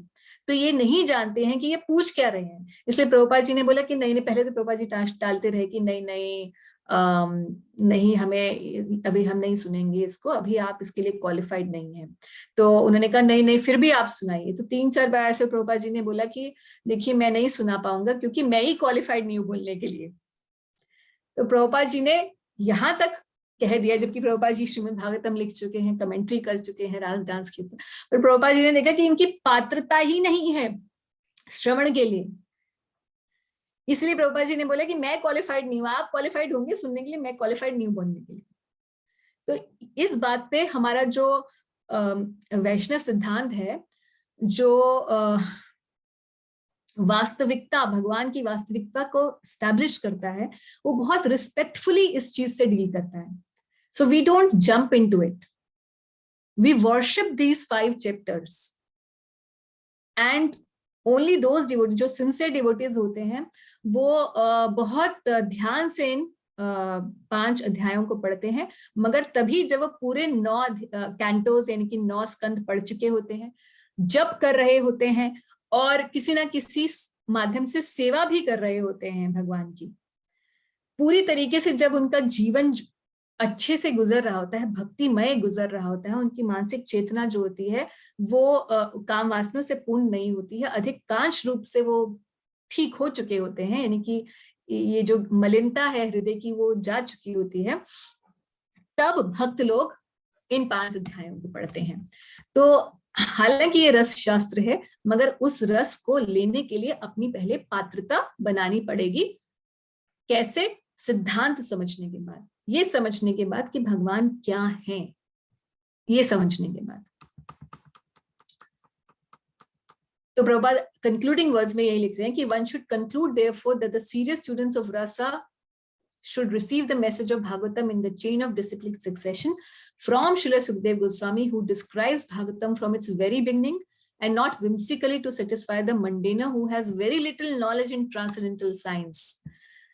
Srimad Bhagavatam is so carefully presented that a sincere and serious person can at once enjoy the ripened fruit of Vedic knowledge simply by drinking the nectarian juice through the mouth of Sukadeva Goswami or his bona fide representative. तो अब अगले जो 4 श्लोक हैं उनके अंदर, इन श्लोकों को हम फटाफट पढ़ लेंगे। हमने पहले 3 श्लोक पढ़ लिए हैं जिसमें भगवान परम सत्य हैं, भागवतम की क्या महिमा है और साथ ही साथ भागवतम को रिसीव करने का प्रॉपर तरीका क्या है, ये हम पहले 3 श्लोकों में पढ़ लिए। आगे जो श्लोक है 4 से 8 में बहुत सिंपल श्लोक है, उसमें से एक श्लोक है जिसमें मुझे आपको कुछ बताना है, बाकी हम सिर्फ श्लोक पढ़ेंगे। Now Bhagavatam is now going to be written. तो अब बैकग्राउंड बता रहे हैं भागवतम का कि once in a holy place in the forest of Naimisharanya, great sages headed by the sage Shaunak assembled to perform a great 1000-year sacrifice for the satisfaction of Lord and his devotees. तो भगवान की तुष्टि और भक्तों की तुष्टि के लिए 1000 साल का यज्ञ करने के लिए बैठे। कहां पर? नैमिषारण्यम में। कौन? शौनक आदि ऋषि। तो शौनक 88,000 ऋषि थे, ये आए नैमिषारण्य में। तो नैमिषारण्यम को क्यों चुना? प्रभुपाद जी कहते हैं कि नैमिषारण्यम एक बहुत पुण्य स्थान है जहां पर अगर कोई भी तप किया जाता है, कोई भी यज्ञ किया जाता है तो आसुरी शक्तियां खत्म होती हैं, उनका विनाश होता है। इसीलिए ब्राह्मण जो है वो नैमिषारण्यम में जाकर यज्ञ करना उसको समझते हैं कि ये ठीक है। इसीलिए सारे शौनक आदि ऋषि नैमिषारण्यम में पहुंचे। कौन सा यज्ञ करने के लिए? श्रवण यज्ञ करने के लिए, यानी कि जो यज्ञ हम भी कर रहे हैं। कौन सा यज्ञ कर रहे हैं हम? श्रीमद् भागवतम को सुनना और उसे बोलना। श्रवण और कीर्तनम ये यज्ञ है। और क्योंकि इस कलयुग में आने वाले समय में कौन सा यज्ञ, क्योंकि कलयुग आ ही चुका था और हमें ये पता हो ना हो मगर सभी जो साधु जन थे, शौनक आदि ऋषि, इन्हें ये जरूर पता था कि ये कलयुग के लिए जो प्रिस्क्राइब्ड ड्यूटी है, यानी कि जो धर्म है, इस युग का जो धर्म है वो है हरि के नामों को श्रवण करना और उनका कीर्तन करना। इसीलिए वो कीर्तन और श्रवण करने के लिए यहाँ नैमिषारण्यम में प्रकट हुए।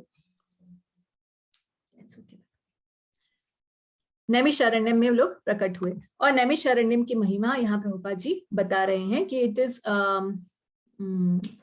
कि in Varha Puran, where it is stated that by performance of such sacrifice at this place, the strength of demonic people is curtailed.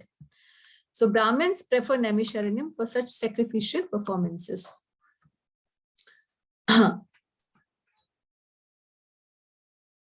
अगले श्लोक में बता रहे हैं कि one day after finishing their morning duties by burning a sacrificial fire and offering a seat of esteem to Srila Sutta Goswami, the great sages made in inquiries with great respect about the following matters. तो अब प्रश्न पूछने वाले हैं। सुत गोस्वामी को आसन दे दिया गया है, उन्हें कथा व्यास बना दिया गया है। कथा व्यास का मतलब होता है कि जो कथा करने बैठा है, जो व्यासदेव का प्रतिनिधि है, उसे कथा व्यास कहा जाता है। तो कथा व्यास बना दिया है अभी सुत गोस्वामी को और अब उनसे प्रश्न पूछने जा रहे हैं। मगर प्रश्न पूछने से पहले उन्हें ग्लोरीफाई करेंगे, उन्हें उनकी महिमा बताएंगे कि सुत गोस्वामी आप किस प्रकार, हम आपसे ही क्यों सुन रहे हैं, किसी और को भी क्यों नहीं बुला लिया।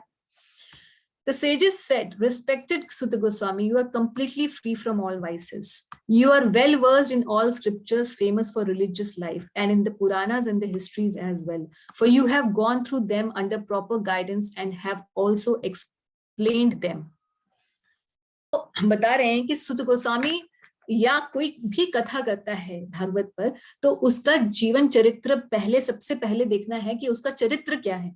ऐसे नहीं कि वो कितनी अच्छा कथा कर रहा है या कितना अच्छा बोलते हैं, वो बोलते हैं तो ऐसा लगता है कि रस टपक रहा है, या उन साधु जी को देखो उनके फेस पर इतना तेज है, वो तो हो सकता है कि फेशियल करा के आया हो, तो कुछ भी हो सकता है। और आज की डेट में ठग बैठे हुए हैं, तो इसीलिए हम हुआ है पिछले 20 सालों में आप देखते हैं कि पहले आसाराम जी का केस हुआ, फिर कोई और केस हुआ, फिर कोई और केस हुआ, तो बहुत लोगों की जो श्रद्धा है धर्म में इस प्रकार से टूटी। उसमें गलती तो उस व्यक्ति की थी, मगर गलती साधारण जनता की भी है, क्योंकि वो देखते नहीं है कि किसी का आचार क्या है, मगर सबसे पहले उससे सुनना लग जाते हैं। तो आचरण के लिए बता रहे हैं प्रभुपाद जी कि ये जो शौनक आदि ऋषि हैं कि हम आपसे क्यों सुनने आए हैं, क्योंकि you completely free from vices, आप पाप कर्मों से पूरी तरीके से निवृत्त हैं। तो प्रभुपाद यहाँ पे बहुत ही इंपॉर्टेंट टाइम बोले हैं कि भाई 4 मेजर वाइसेस हैं, 4 अवगुण हैं जो सबसे ज्यादा मूल हैं। सारे अवगुणों की जो मूल निकाला जाए तो ये 4 अवगुण हैं, जिसे प्रभुपाद जी ने इस्कॉन संस्था के 4 पिलर्स बनाकर, इसको 4 रेगुलेटिव प्रिंसिपल्स कहते हैं हम इस्कॉन के अंदर। और इस्कॉन में दीक्षा लेने के लिए ये जरूरी है कि कम से कम व्यक्ति ने 2 साल 3 साल तक से 2-3 साल से दीक्षा लेने से पहले, यानी कि गुरु धारण करने से पहले, इन 4 नियमों का वो पालन करे। कौन कौन से नियम? पहला कि अवैध स्त्री संग नहीं करना, यानी कि अपनी मैरिज के अंदर ही one can have relationship, physical relationship, not outside. Second is animal slaughter, यानी कि मांसाहार नहीं करना। तीसरा, किसी प्रकार का नशा नहीं करना। तो कौन से नशे हम लोग करते हैं? तो आप बोलेंगे हम तो सब अच्छे लोग हैं, हम कोई नशा नहीं करते, मगर चाय कॉफी पीते हैं। तो अगर आप पीते हैं तो उसके ऑल्टरनेटिव्स ढूंढ लीजिए। Intoxication is totally in the mode of ignorance. चौथा, स्पेक्युलेटिव गैम्बलिंग भी नहीं करना, यानी कि जुआ नहीं खेलना। तो ये 4 नियम है, और ये 4 नियम ऐसे नहीं है कि हमें बांधते हैं। कई बार लोग ये बोलते हैं कि अच्छा आप तो इस्कॉन वाले हैं ना, तो आप तो प्याज लहसुन नहीं खाते होंगे, फिर आप कैसे ट्रेवल करते हैं, फिर आप कहीं जाते हैं शादी में तो आप क्या करते हैं, तो रिश्तेदारी कैसे आप निभाते हैं, और ऑफिस की पार्टीज आप कैसे करते हैं, क्योंकि तो आप तो पिएंगे भी नहीं, कुछ खाएंगे भी नहीं। तो दीज आर नॉट, तो इसीलिए हम ना इस्कॉन ज्वाइन नहीं करेंगे, क्योंकि बहुत मुश्किल है, हम ऐसी लाइफ कैसे जी पाएंगे, क्योंकि हमारी फ्रीडम खत्म हो जाएगी। मगर प्रभुपाद जी ने बोला these are 4 regulative principles of freedom. देखिए बिल्कुल उल्टी बात है। 4 रेगुलेटिव प्रिंसिपल्स ऑफ फ्रीडम। क्यों आपको फ्री कर रहे हैं? क्योंकि जितना ज्यादा आप पाप कर्मों में लगे रहेंगे, उतना ही ज्यादा आपकी जिंदगी में दुख आने वाले हैं। दुख आते हैं, हमारे पाप कर्मों का फल होता है। और अगर हम ये 4 रेगुलेटिव प्रिंसिपल्स फॉलो करेंगे तो हम हमेशा किससे फ्री रहेंगे? गलत कामों से फ्री रहेंगे हम। तो इतना मुश्किल नहीं है।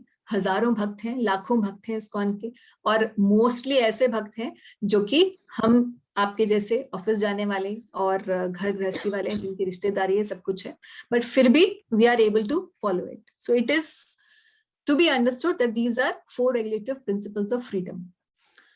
तो कह रहे हैं कि जो सुत गोस्वामी के लिए पहली बात तो ये बताई गई, और दूसरा बताया गया कि आप सारे स्क्रिप्चर्स को जानते हैं, यानी कि आपको नॉलेज भी है, और आपका सिर्फ नॉलेज ही नहीं है, आपका आचरण भी सही है, पाप मुक्त जीवन आप जीते हैं, और उसके बाद आपको सब पुराण और इतिहास भी पता है।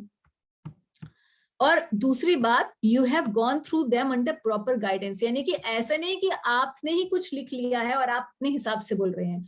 आपको ट्रेनिंग मिली है किसी के अंडर, किसी भक्त के। और सुत गोस्वामी को किसके अंडर ट्रेनिंग मिली? सुखदेव गोस्वामी के under directly. Being the eldest learned Vedantist, O Suta Goswami, you are acquainted with the knowledge of Vyasadev, who is an incarnation of Godhead. तो व्यासदेव जो है भगवान श्री कृष्ण के एक शक्त्यावेश अवतार हैं। And you also know other sages who are fully versed in all kind of physical and metaphysical knowledge. And because you have, now this is the most important and we will end here only, because you are submissive, क्योंकि आप विनीत हैं, आप में विनय है, नम्रता है, इसीलिए your spiritual masters have endowed you with all the favors bestowed upon a gentle disciple. तो बहुत बड़ी बात है. Therefore, you can tell us what you have scientifically learned from them. तो सबसे कह रहे हैं सब बातों को भी छोड़ दीजिए कि आपको नॉलेज है और आपका आचरण भी अच्छा है, मगर सबसे बड़ी बात है क्योंकि आप नम्र स्वभाव के हैं और आपके अंदर दैन्यता है, इसीलिए आपके गुरु ने आपको एक क्वालिफाइड, आपको योग्य समझा ये ज्ञान देने के लिए. तो अगर ये ज्ञान हमें प्राप्त करना है तो हमें भी ऐसे गुण अर्जित करने पड़ेंगे ताकि हम इस गुरु परंपरा से लाभ उठा पाएं. क्योंकि हो सकता है कि हम में से कई लोग ऐसे ये खोलें और हम बुक को पढ़ना शुरू कर दें और हम सोचें कि I can understand it, but we may philosophically understand it, intellectually understand it, but it will not bring any change in our heart. उसके लिए जरूरी है कि मनोभाव सही होना चाहिए, जैसे यहाँ पर सूत गोस्वामी जी के बारे में बताया जा रहा है. तो ये 8 श्लोक हमने आज किए. अगले जो श्लोक 9 से 23 तक हैं कि कौन से 6 प्रश्न फिर शौनक आदि ऋषि पूछेंगे, इन प्रश्नों को हम लोग अगली सेशन में देखेंगे नेक्स्ट वीक. और इस नेक्स्ट वीक में यानी कि इन 2 वीक्स के अंदर हम इस चैप्टर को कंक्लूड कर देंगे. इसके अलावा जो है आज मैं एक बात और बताना चाह रही थी इसी संदर्भ में ही, कि क्योंकि हम भागवत पढ़ रहे हैं और हम श्रील प्रभुपाद जी के माध्यम से भागवत पढ़ रहे हैं, उन्हीं के तात्पर्य और ट्रांसलेशन से हम लोग भागवत पढ़ रहे हैं, तो हम लोगों को this humility has to be developed by all of us, कि हम जब हम शुरू करें भागवतम, आज हमने नहीं किया क्योंकि I wanted to introduce this to you, a lot of you already know it, मगर जो लोग नहीं जानते हैं और जो नहीं करते हैं, वो श्रील प्रभुपाद जी का प्रणाम मंत्र, इसको मैं ऑडियो करके मैं भेज दूंगी. वैसे आप YouTube पे भी देखेंगे तो श्रील प्रभुपाद प्रणाम मंत्र डालेंगे तो आप उसका रिसाइटेशन देख सकते हैं. तो प्रभुपाद जी को प्रणाम करके इनके प्रणाम मंत्र अब हम बोलेंगे. जब हम भागवत बोलने से पहले मंगलाचरण करते हैं तो उसी समय हम श्रील प्रभुपाद जी का प्रणाम मंत्र भी बोलेंगे और उसके बाद हम भागवत पढ़ेंगे, ताकि हम वो विनीत भाव लेकर आ सकें, तभी हम श्रील प्रभुपाद जी जो बताना चाह रहे हैं उसको हम समझ भी पाएंगे. तो जैसे हम लोगों ने ये डिस्कस किया था कि हम इस सेशंस के अंदर भागवतम नहीं पढ़ेंगे, साथ ही साथ हम लोग जो हमारी वैष्णव सदाचार है, कैसे हमें अपनी लाइफ को जीना चाहिए कि हम वैष्णविज्म को फॉलो कर सकें, यानी कि कृष्ण भक्ति अपने जीवन में लेकर आ सके, हमारे लाइफस्टाइल में क्या क्या ऐसी चीजें होनी चाहिए, उसके लिए हम क्या काम करें. तो उसका एक आज जो बात हम डिस्कस करना चाहते हैं वो है श्रील प्रभुपाद जी का प्रणाम मंत्र. तो बहुत ही सरल है. ओम नमः ओम विष्णु पादाय कृष्ण पृष्ठाय भूतले श्रीमते भक्ति वेदांत स्वामी निति नामिने नमस्ते सारस्वती देवे गौरवाणी प्रचारिणे निर्विशेष शून्यवादी पाश्चात्य देश तारिणे. ये प्रभुपाद जी का प्रणाम मंत्र है. जब आप जप करने बैठे तो उससे पहले भी आप हरे कृष्ण महामंत्र के जप से पहले श्रील प्रभुपाद जी की प्रणति या प्रणाम मंत्र बोलें. और इस प्रणाम मंत्र क्यों बोलना जरूरी है, वैसे ही है जैसे श्रीमद् भागवतम शुरू करने से पहले व्यासदेव जी ने भगवान को प्रणाम किया और शौनक आदि ऋषि सूत गोस्वामी को प्रणाम कर रहे हैं और उन्हें ग्लोरीफाई कर रहे हैं भागवत सुनने से पहले. और आगे अगले अध्याय में आप देखेंगे सूत गोस्वामी जब बोलने शुरू करते हैं, प्रश्नों के उत्तर देना शुरू करते हैं शौनक आदि ऋषियों के, तब वो भी सबसे पहले सुखदेव गोस्वामी को प्रणाम करते हैं, उनको प्रणाम करके फिर भागवत बोलना शुरू करते हैं. तो ये वैदिक परंपरा है कि हम अपने गुरु परंपरा को प्रणाम करते हैं अपने गुरु के माध्यम से. केवल गुरु को प्रणाम नहीं होता, गुरु के माध्यम से पूरी गुरु परंपरा को प्रणाम किया जाता है. तो हम केवल गुरु धारण नहीं करते, हम उस परंपरा के एक मेंबर बनते हैं. जब हम किसी भी चारों जो वैष्णव बोनाफाइड वैष्णव लाइंस हैं, जैसे श्री वैष्णविज्म और कुमार संप्रदाय जो संप्रदाय होते हैं, इन चारों संप्रदाय में से किसी से भी हम अगर दीक्षा लेते हैं, किसी से भी जुड़ते हैं, तो उसमें जिस भी गुरु से हम जुड़ते हैं वो किसी न किसी और आध्यात्मिक गुरु का शिष्य होता है, और उसका गुरु भी किसी का शिष्य होता है, और इस प्रकार से अगर ट्रेस किया जाए तो अल्टीमेटली वो ट्रेस भगवान तक पहुंचता है। तो इस बोनाफाइड 4 जो बोनाफाइड संप्रदाय हैं, उसमें से एक ये इस्कॉन संप्रदाय है, जिसमें हम प्रभुपाद जी के माध्यम से हम जुड़ते हैं, और प्रभुपाद जी के आगे अनुयायी आए हैं, उनके जो डिसाइपल्स हुए हैं वो दीक्षा देते हैं, और हम उनके शिष्य बनते हैं, और फिर आगे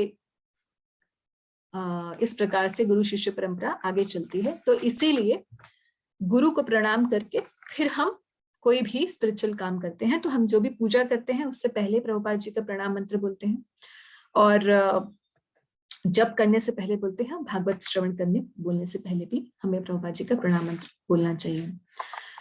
तो ये तो एक बात हुई। और अनदर थिंग इज कि आप में से कितने लोग चाहते हैं कि सुबह हम लोग 6:30 to 7 आधे घंटे के लिए सब लोग मिलके इकट्ठे जप करें एवरीडे? तो आप हाथ रेस करके मुझे बताइएगा। कई लोगों को खुद से प्रेरणा नहीं हो पाती है जप करने के लिए, तो अगर हम लोग एक कलेक्टिवली करेंगे तो कई लोगों का आप में से कई लोग हैं उन्होंने जप करना अभी शुरू ही किया है, तो उनके लिए एक बड़ा कंड्यूसिव हो जाएगा। Okay, if we have many people, then Lata, Ishwar, Malika, Jain, Samita. Okay. All right. So we have very less hand raises actually. 1, 2, 3, 4, 5, 6, 7, 8. Shavika, Nitin, Sukhashi. Okay, now we have about 10 people. Okay. Okay. Tanisha and Swagata, last time आप कह रहे थे कि आप लोग चाहते हैं, are you interested in it और not? Okay, sorry. Now I have to unmute everyone before I ask you people questions. Yes, now you can unmute and also tell. Yes, Hare Krishna माता जी। स्वागता। हाँ, actually माता जी मैं सुबह 4:30 बजे उठी हूँ, तो मंगल आरती के बाद 5 बजे से लेके 7 बजे मेरा 16 माला हो जाते हैं, इसलिए मैंने हैंड रेज नहीं किया माता जी, और फिर उसके बाद मेरा पढ़ाई चलता है इसलिए। ऑलराइट, सो ठीक है, जो सेल्फ मोटिवेटेड है वो तो बहुत बढ़िया है। वैसे पर्सनली मैं भी सुबह सुबह लैपटॉप ऑन करके बिल्कुल मुझे ये अच्छा नहीं लगता। आराम से अकेले बैठ के मुझे एकांत में जप करना पसंद है, मगर कई लोग आप में से अभी जप करना शुरू हुए हैं, आपका एक रिदम नहीं बना है, अकेले आपको वो मोटिवेशन नहीं होता। So the whole point is, अगर किसी को मोटिवेशन चाहिए and they want that some kind of संग हो, तो हम लोग कर पाएंगे, इसकी के लिए हम लोग ये देख रहे थे। तो ठीक है, करीबन 8-10 लोग हैं जो करना चाहते हैं, तो ठीक है। अभी तो फिलहाल 6 लोगों का हैंड रेज है। एनीवेज, सो लेट्स थोड़ा रुक जाइए माता जी, हो सकता है ठंड की वजह से कोई तैयार ना हो सुबह। अच्छा, ऐसा भी है क्या? ठीक है। नहीं, मैं तो 4 बजे से उठ जाती हूँ, आरती के बाद कर लेती हूँ, मेरा भी नॉर्मली 6 बजे तक खत्म हो जाता है, लेकिन हाँ कंपनी चाहिए तो मैं बिल्कुल आई कैन कम। तो वैसे तो बहुत अच्छा रहता है कि जब हम एकांत में करते हैं। हाँ। मगर अगर आप देखें, अगर आपके पास अपॉर्चुनिटी हो, कोरोना खत्म हो जाए या हम उससे पहले की बात देखें, तो हम जब भक्तों के साथ बैठ के करते हैं ना जब, तो उसमें एक अलग मजा वो है। आप बहुत ध्यान लगता है, क्योंकि सब वहां पर एक ही एनर्जी लेकर बैठे हुए होते हैं, सब भगवान का नाम जप कर रहे होते हैं। ऐसा लगता है कि भगवान वहीं विद्यमान है, वहीं खड़े हैं और हमारी सबकी बात सुन रहे हैं। माता जी, जब ये आपने इस पर एक प्रयोग करा था और लोग सुबह इकट्ठा होकर कर रहे थे, शुरू के नाम 100 आए थे, लेकिन वहां 20 से ज्यादा नहीं। हाँ, मगर वो तो एक प्रयोग था, तो कई लोग करना चाहें, कहीं नहीं। इसमें हम यहाँ पर थोड़ा सीरियसली चैंटिंग के लिए। तो ठीक है, अगर बहुत ओके, श्याम सुंदरी माता जी, आपको तो टाइम पता नहीं सूट भी करेगा कि नहीं। अच्छा 2.5 घंटे पहले, हाँ then it will suit you. Okay Hare Krishna माता जी। थोड़ा मुश्किल होगा मेरे लिए, यहाँ पे 4 AM होगा, but 4 AM is it's okay, I can do if number of people are less, I can join. Student ji आप हरे कुछ कृष्ण कह माता जी। कृष्ण। एक्चुअली मेरा भी टाइम जोन डिफरेंट है, I am from Singapore and yes, मैं yes. जनरली 5 to 7 तक कर लेता हूँ 16 राउंड, तो अगर पॉसिबल है तो I join, otherwise may not be possible. That time my office will start actually. Yes, yes, yes. Yeah. All right. I generally do 5 to 7 time. I do 16 round. Yeah. ठीक है, तो करें नहीं करें, अब ये प्रश्न हो गया।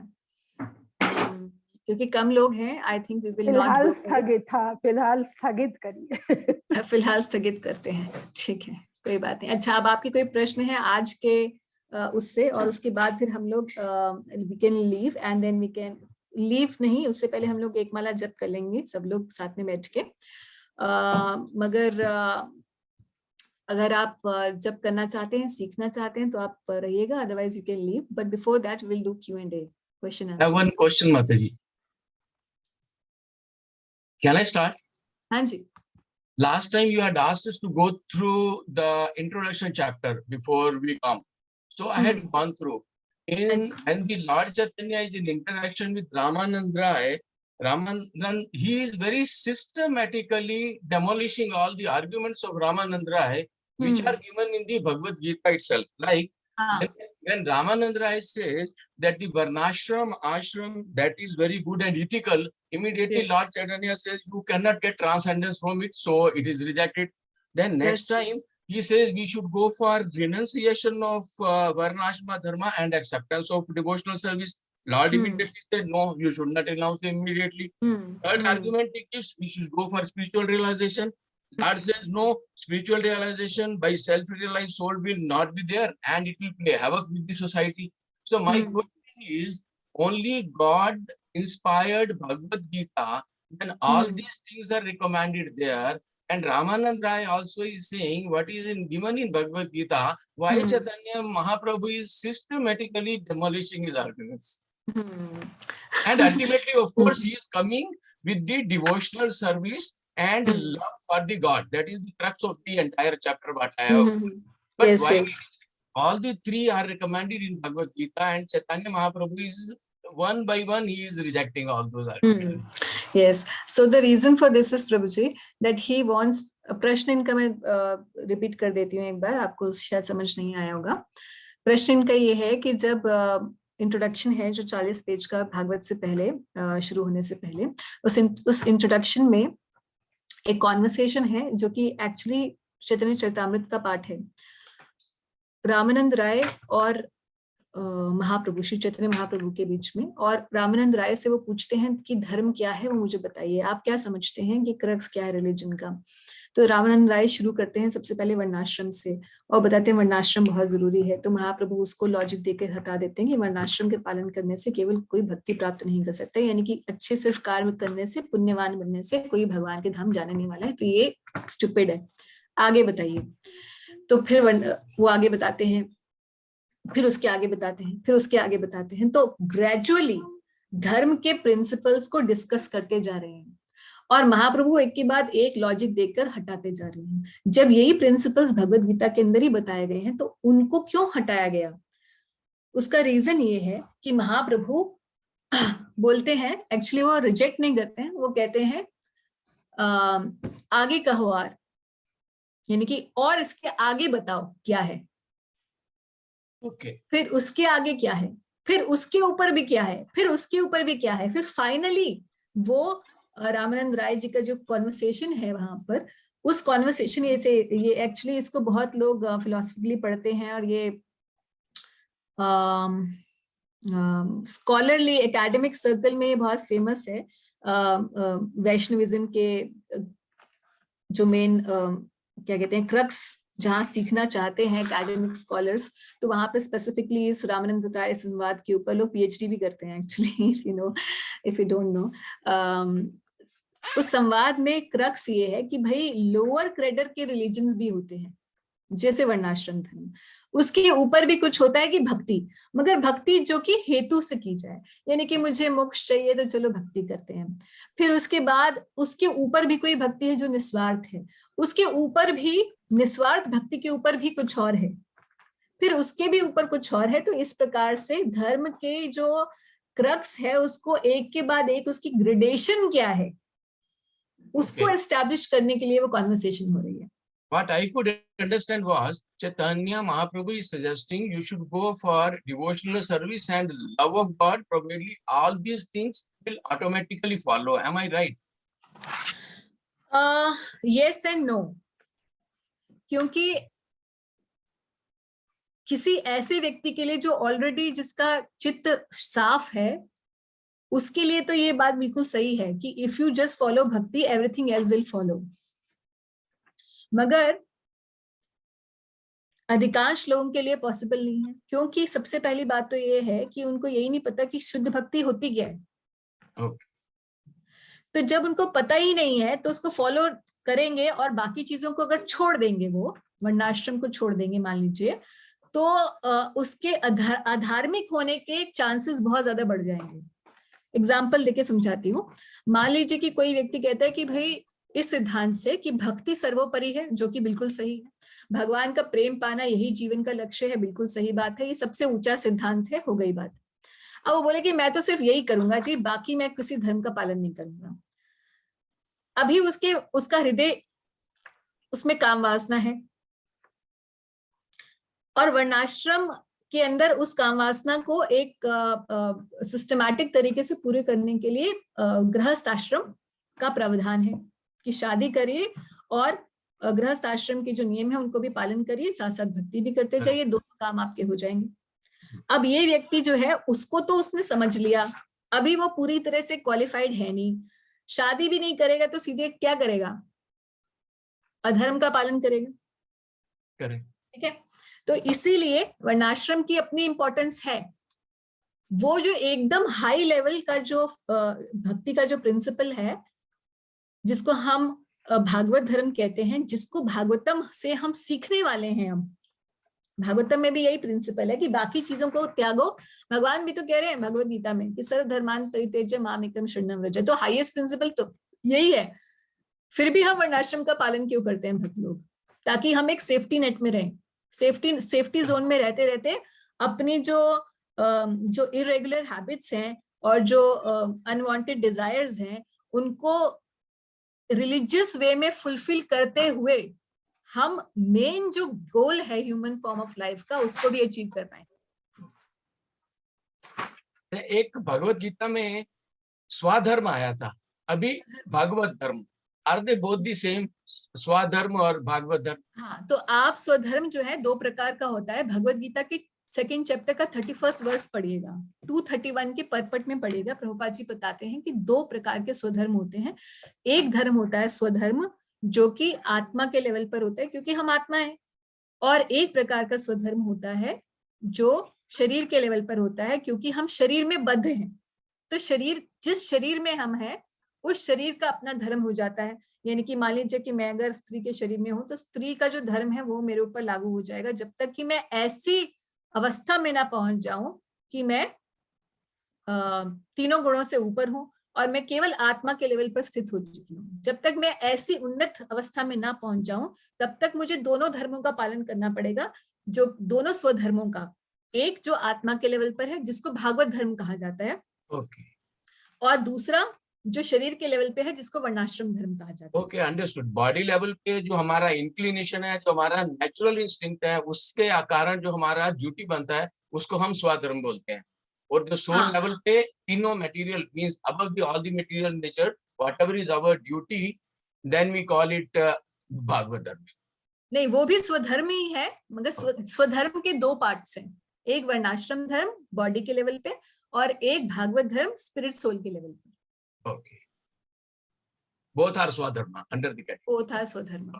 ठीक है। और माता जी और एक है, इंट्रोडक्शन से मुझे याद है वो जो जैसे जगह मिथाइदोस, वो दोनों का जो थे, हाँ, उनको महाप्रभु ने मतलब फॉरगिव करके दिया था, but his junior Haridas, one more devotee was there, उनको मतलब वो उनका क्यों जो नहीं किया? रिजल्ट हुआ बहुत difference, so I thought he is merciful, no, तो उनको हाँ, क्योंकि ऐसा था कि जगाई मधाई जो थे, अब आप लोग क्वेश्चन जो पूछ रहे हैं चैतन्य चरितामृत के पूछ रहे। एनीवेज, जगाई मधाई जो थे, विकास आपने कहा था इंट्रोडक्शन आप पढ़ के आना, इसलिए पढ़ लिया वो सारा। इन्होंने इंट्रोडक्शन पूछा, मुझे वो स्ट्राइक हुआ, बिकॉज मुझे वो समझ में नहीं आया डिफरेंस क्यों है दोनों के रिएक्शन। वो डिफरेंस इस वजह से था क्योंकि जगाई मधाई जो थे तो पूरी तरीके से सिंफुल थे,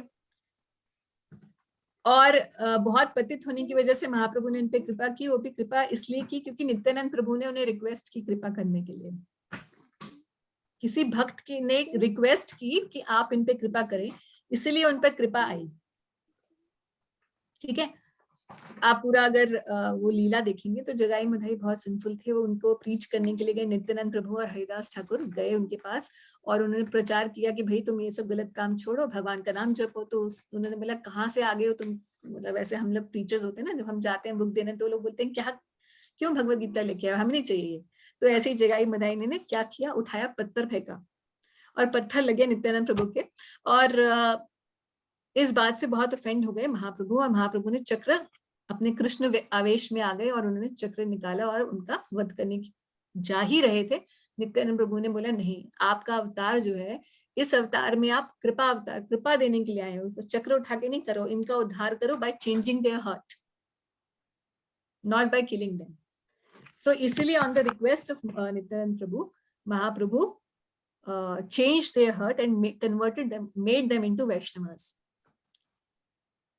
On the other hand, जो जूनियर हरिदास, छोटे हरिदास थे, वो पहले से ही वैष्णव थे, मगर उन्होंने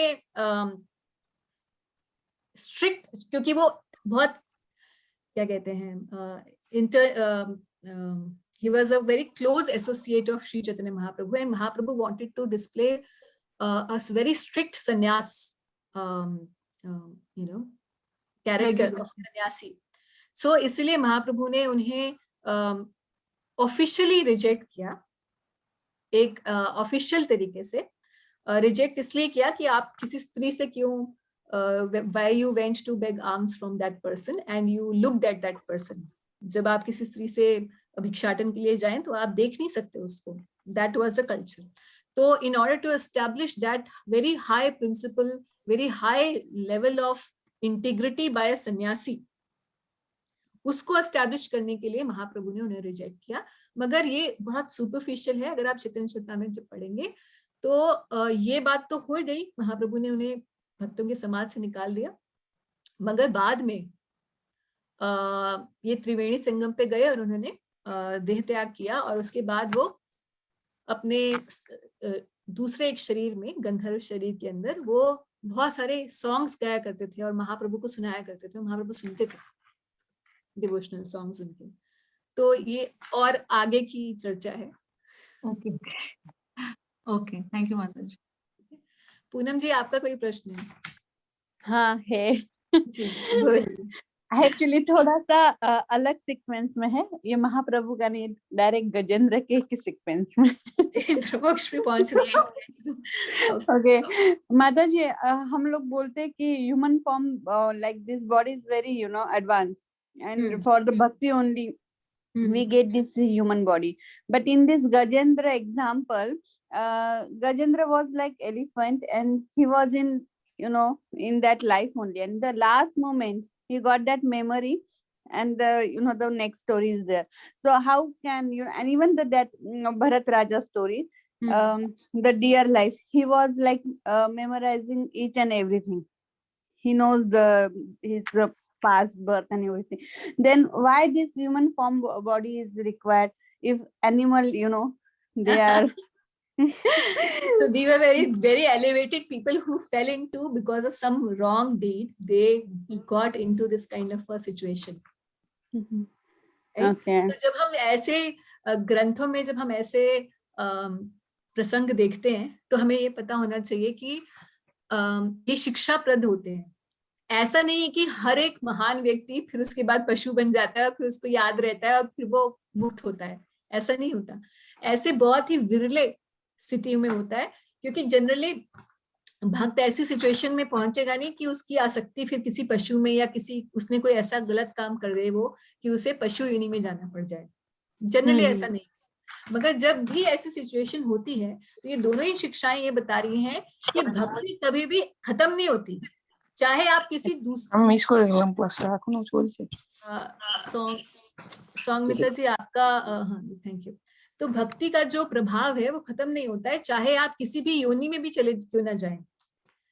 तो वहां पर कोई नॉर्मल एनिमल नहीं है जो भक्ति कर सकता है, वो व्यक्ति ऐसे थे जो पहले से अपनी पूर्ण चेतना में थे, उनको याद था। ऐसे नॉर्मल किसी हमें अगर आप और मैं आज सोचेंगे चलो गजेंद्र मोक्ष की जो प्रार्थनाएं हैं वो रट लेते हैं और याद कर लेते हैं, तो हमें याद नहीं होंगी। और सोचिए कि गजेंद्र जो है उस स्थिति में जब मरण सार हो रहा है तभी भी उसको वो प्रार्थनाएं याद आ गई। Exactly, that is what I'm thinking. We are like human and we are, हम लोग बार बार भूल जाते हैं भगवान को।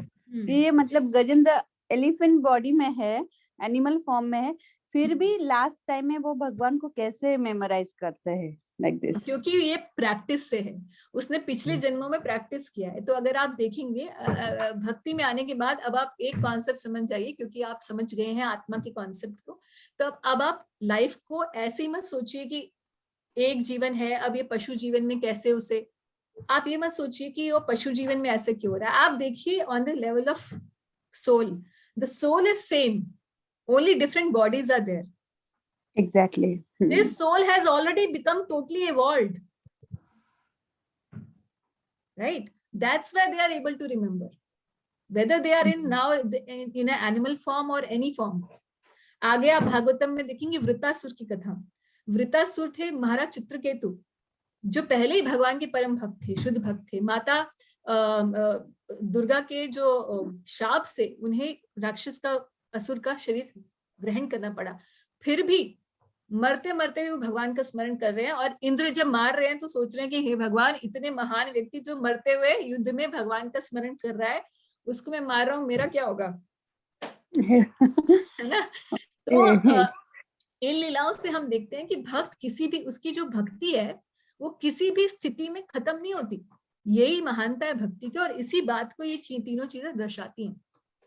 और हमारे लिए भी एक बड़ा सुकून की बात है कि मान लो इस जन्म में मैं नहीं पूरा कर पाया तो ये खत्म नहीं होने वाला, भगवान दोबारा चांस देंगे। और आप ये भी देखिएगा कि आप में से, मेरा तो खैर प्रत्यक्ष अनुभव है अपने जीवन में, मगर आप लोगों का भी आई एम श्योर सबके जीवन में ऐसा अनुभव जरूर होगा कि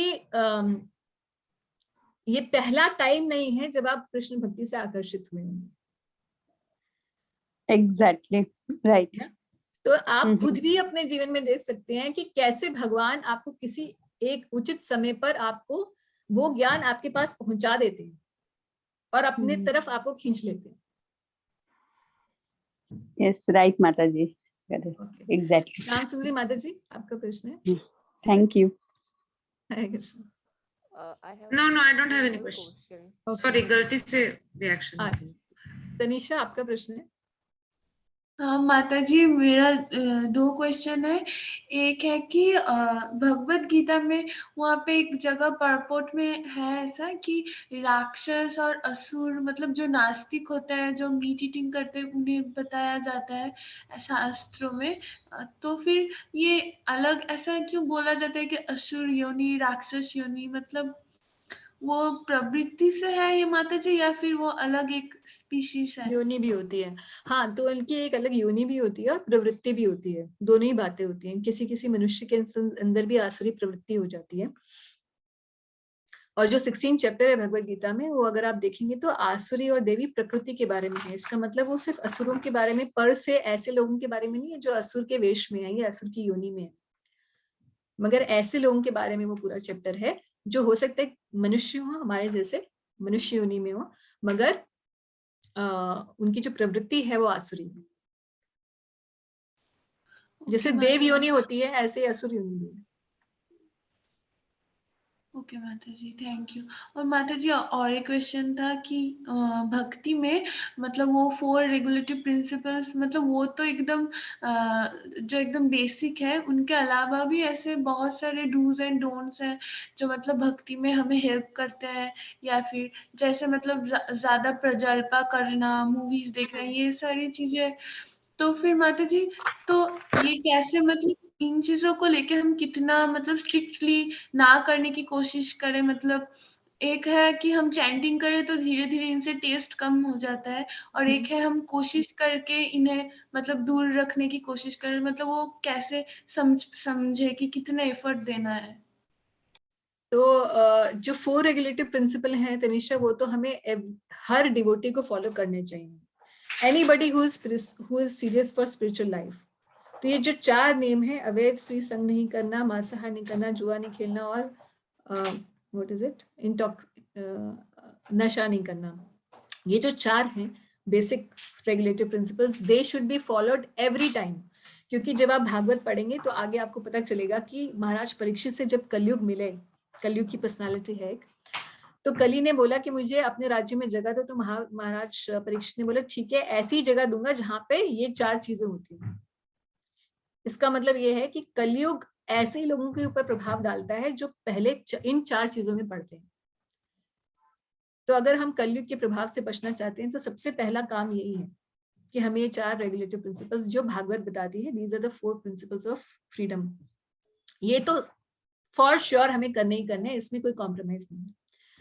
अब उसके बाद आप बोल रहे हैं कि बहुत सारी और चीजें होती हैं, जैसे उपदेश अमृत में आपने बताया कि हमें प्रजल्प नहीं करना चाहिए, तो उसमें प्रभुपाद जी लगते हैं कि हमें फालतू के ये जो नॉवेल्स हैं या ऐसा टाइम वेस्ट नहीं करना चाहिए, भगवान की भक्ति में लगाना चाहिए या पॉजिटिवली हमें एंगेज होना चाहिए, तो हमें ये सब चीजें नहीं करनी चाहिए। तो अब जितना हो सके बाकी जो ये बाकी के नियम है, 4 रेगुलेटिव प्रिंसिपल्स को छोड़ के बाकी के जो नियम है उनको जितना आप हो सके एट दिस लेवल उतना आप करिए।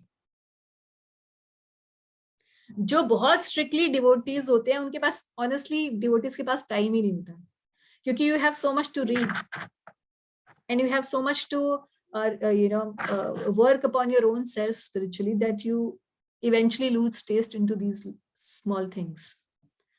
और ये अपीलिंग लिखनी बंद हो जाती है एक टाइम के बाद, मगर हो सकता है because you are young, that's why I am saying this, because you have you are young and you are just in the college and naturally you have a friend circle and other things, so you have to see कि आप socially कैसे navigate करें ताकि आप socially cut off भी ना हो and still आपका स्पिरिचुअल लाइफ जो है वो एक बहुत smoothly चलता रहे without any disturbance. And another thing is that whatever you are doing spiritually, sometimes ऐसा भी होता है कि हम नए नए भक्त बनते हैं तो हमें हम बाहरी चीजें तो चेंज कर लेते हैं अपने बारे में, जैसे कि maybe we can put a tilak, which is very nice, which we should all do, and we wear a Vaishnav dress, that's all wonderful, but at the same time हमारा हृदय भी चेंज नहीं हुआ होता, because it's very easy to change the externals, very difficult to change the internals, and it takes a lot of time to change the internals. But meanwhile initially हमारे साथ problem ये होती है कि जब हम ऐसे बनते हैं, हमारे आउटसाइड चेंज हो चुका होता है, इनसाइड अभी इतना चेंज नहीं हुआ होता है, तो जो समाज में हमारे आसपास रहते हैं, हमारे फ्रेंड सर्कल या हमारे रिलेटिव्स एक्सेट्रा, उनके साथ हमारी बड़ी कई बार ट्रिकी सिचुएशन हो जाती है। बोलते हैं अरे तू भक्त बन गया, क्या तूने माला पकड़ लिया, अभी से ये करना शुरू कर दिया, etcetera etcetera. So we have to see that हम अपने प्रिंसिपल्स, जैसे चैंटिंग है, 4 रेगुलेटिव प्रिंसिपल्स, इनको हम फिक्स रखें। बाकी जो एक्सटर्नल चीजें हैं, अगर हमारी ऑपोजिट सिचुएशंस है, मान लीजिए किसी के घर में ऑपोजिट सिचुएशन है, तो फिर आप बाकी एक्सटर्नल चीजें फिलहाल शुरुआत में मत करिए, पहले अपने आप को स्थिर करिए, भक्ति में, भजन में स्थिर करिए, यानी कि अपनी माला जप जो है उसको ना छोड़िए। सारी चीजों में से अगर पूछेंगे कि कौन सा सबसे ज्यादा इंपॉर्टेंट है, वो है नाम जप। सब चीजों में, इन एवरीथिंग, कुछ भी नियम अगर आप नहीं कर पा रहे, भागवत नहीं पढ़ पा रहे, भगवत गीता नहीं पढ़ रहे, कुछ भी नहीं कर पा रहे, केवल आप नाम जप कर सकते हैं, उसी से सब कुछ हो जाएगा। That is a primary thing. उसके बाद 4 रेगुलेटिव प्रिंसिपल्स, उसके ऊपर शास्त्र पढ़ना, और उसके ऊपर फिर बाद में बाकी जो नियम है कि ठीक है हमें बहुत ज्यादा प्रजल्प नहीं करना चाहिए, या हमें ऐसे लोगों के साथ उठना बैठना नहीं चाहिए जो कि इस तरीके के काम करते हो, ताकि हम पर उनका प्रभाव ना आए। तो ये आगे बाद की बातें हैं। ठीक है तनिषा? ओके माता जी, थैंक यू। ओके कुबेर, आपका प्रश्न है बेटा? Your hand is Hare Krishna. First of all, thank you for this very great session explaining the essence of Srimad Bhagavatam in our life. Actually, I had a question. I was always confused that Shri Krishna is saying in the Bhagavad Gita that the Maya potency or the illusory energy confuses everyone, and it is made my way. So I was confused that if it binds everyone in this material world, then why did Shri Krishna make it? भगवान ने भौतिक जगत क्यों बनाया है? No, why did he create it? Why did he create Maya? Yes, Maya. माया बनाई क्यों? So माया ऐसा नहीं है कि भगवान की शक्ति तो पहले से ही थी माया शक्ति, मगर ये हमारे ऊपर है कि हम माया शक्ति के अधीन हो या नहीं। तो माया शक्ति हर जगह रहती है। स्पिरिचुअल वर्ल्ड में भी माया शक्ति है अपने एक दूसरे रूप में, योग माया के रूप में। तो वहां पे सब लोग भी भूल जाते हैं कि कृष्ण भगवान है, वो सोचते हैं ये मेरा बेटा ही है। ठीक है, तो माया शक्ति हमेशा रहेगी, चाहे स्पिरिचुअल वर्ल्ड में चाहे मटेरियल वर्ल्ड में, मगर ये जीवात्मा के ऊपर है कि वो किस शक्ति के अधीन रहना चाहता है। तो अगर कोई यहाँ पर भी रहकर भगवान की भक्ति करता है तो माया के प्रभाव से छूटा रहता है, भले वो भौतिक जगत में भी क्यों ना। So it is not the question of which place you are in, whether you are in material world or spiritual world. The main thing is whether you're choosing to be under the illusory energy or you're choosing to be under the spiritual energy. So the choice is of the living entity. Thank you, Mataji. Hare Krishna.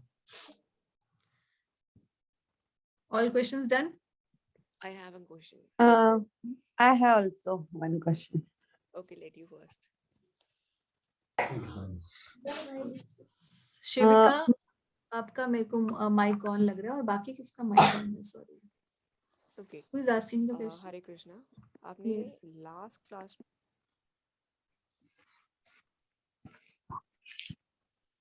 कौन और पूछना चाहते हैं? I think शिविका का वो sorry, my mic was off. So sorry. Okay. I didn't saw that. Sorry. थोड़ा बहुत धीरे आपकी आवाज आ रही है शिविका, आप थोड़ा सा तेज करेंगे अपना volume? Sorry. I mean like Hare Krishna, the last हाँ class जी. में you said a one word about the Pitra. I have no idea what this word means. What does word exactly means? Can you please explain that? क्या word था? It's like you told me about the Pitra. पितृ. Yeah, exactly. तो last class में हमने पितरों के बारे में बात की थी क्या? ये आपने थोड़ा सा समझाया था उनके बारे में, थोड़ा सा उनके बारे में बात करी थी, तो मुझे लगा कि अच्छा, एनीवेज मुझे ऐसे याद नहीं आ रहा कि हमने कोई ऐसा डिस्कशन किया था, बट पितृ जो होते हैं बेसिकली जनरली तो हम अपने एंसेस्टर्स को ही पितृ बोलते हैं। जो भी डिसीज एंसेस्टर्स होते हैं वो पितृ होते हैं। पितर जो पितृदोष और ये सब पितर पूछ रहे हैं वही पूछ रहे हैं ना आप? हाँ जी हाँ जी। We discussed about the Pitra Lok, ma'am, Mataji, last time, I think so. Like Brahma Lok and अच्छा वैसे। so from that context maybe she's asking. अच्छा बट इन एनी केस पितृ जो पितृ हैं ये पितर हैं जिनका हम पितृपक्ष आता है अश्विन मास में 15 दिन हम लोग ये रखते हैं, क्या कहते हैं उनको, श्राद्ध कहते हैं। तो ये पितृ जो होते हैं हमारे डिसीज इंसेस्टर्स होते हैं, और सारे डिसीज इंसेस्टर्स पितृलोक में नहीं रहते। एक लोक है पितृलोक जिसके बारे में इंफॉर्मेशन शास्त्रों में आती है, स्पेसिफिकली गरुड़ पुराण के अंदर आती है। तो पितृलोक एक हेवनली प्लैनेट है, और which is sometimes they say that this is on the moon itself, but the other half of the moon which is not visible to the earth. मगर जो ये पितृपक्ष होता है तो उस समय 15 दिन ऐसे होते हैं कि उसका फेस अर्थ के सामने होता है, मून का वो पोर्शन अर्थ के सामने होता है। इसलिए क्योंकि वो डायरेक्टली हमारे सामने होते हैं, इसलिए हम लोग वो पितृपक्ष ऑब्जर्व करते हैं, ऐसा कुछ ग्रंथों में मैंने पढ़ा है। बट इन एनी केस जो ये जो पितृलोक में रहते हैं वो हेवनली प्लेनेट में होते हैं, वो बहुत पुण्यात्माएं होती हैं जो पितर बनकर वहां रहते हैं। बट जनरली ऐसा नहीं है कि हमारे सारे एंसेस्टर्स पितृलोक में रहते हैं, वो किसी भी योनि में हो सकते हैं। तो ऑल टुगेदर सबको कलेक्टिवली पितर बोला जाता है। बट इन जनरल जो अंडरस्टैंडिंग है वो ये है कि हमारे जो डिसीज एंसेस्टर्स हैं उन्हें पितर कहा जाता है। ओके, या थैंक यू। ऑलराइट, पूनम आपका प्रश्न है कोई? हाँ माता जी, ये जपा के पहले जो आपके अभी स्क्रीन पे दिख रहा है वो मंत्र बोलना चाहिए या पंचतत्व मंत्र बोलना चाहिए? दोनों। सबसे पहले हम श्रील प्रभुपाद जी का प्रणाम मंत्र बोलते हैं, फिर हम पंचतत्व मंत्र बोलते हैं, फिर हम हरे कृष्ण महामंत्र जब शुरू करते हैं। हाँ, मैं सिर्फ पंचतत्व बोल रही थी, लेकिन अभी मैं ऐड कर दूंगी। आप स्क्रीनशॉट मैं इसको भेज दूंगी। हाँ ओके। और एक चीज, ये पंचतत्व मंत्र में श्री अद्वैत गदाधर करके है, तो वो भी राधा रानी का ही भाव है, लेकिन चैतन्य महाप्रभु भी राधा रानी का ही भाव है, तो दोनों जगह राधा रानी का भाव कैसे? अब मैं ना ऐसे करती हूँ क्योंकि ये बड़ा एक्सप्लेनेटरी है ये सब्जेक्ट मैटर। अगले क्लास में, जैसे आज हमने प्रभुपाद जी का प्रणाम मंत्र किया और उसके बारे में हमने समझा, अगली क्लास में हम पंचतत्व मंत्र के बारे में समझेंगे कि पंचतत्व कौन है, चैतन्य महाप्रभु कौन है, नित्यानंद प्रभु। हल्का फुल्का मैं आप लोगों को बता दूंगी, क्योंकि डिटेल में तो आपको चैतन्य चरितामृत पढ़ना पड़ेगा। ओके ओके, ठीक है, चलिए, thank you. Hare Krishna. Questions over? Done? Okay, अभी टाइम कितना हो गया हमारे पास? टाइम है जपा के लिए 8:51 हो चुके हैं। लास्ट वन, हाउ मेनी अच्छा प्रश्न। We chant regularly the mala? एक माला का पूरा राउंड, आई मीन 100 मनकास, 100 मनकास इज अ वन माला। उसके अलावा वो कितने मालास जापने चाहिए पर डे? कितनी माला जप करनी चाहिए एक माला के अलावा? आई मीन मेरे से तो 2 ही होती है सुबह सुबह। अच्छा, आप शिविका, आपको कितना टाइम लगता है एक माला करने में? 15 मिनट्स। 15 मिनट्स? 12 to 15 minutes. आप धीरे करते हो, इसका मतलब देखिए, by our observation of many devotees,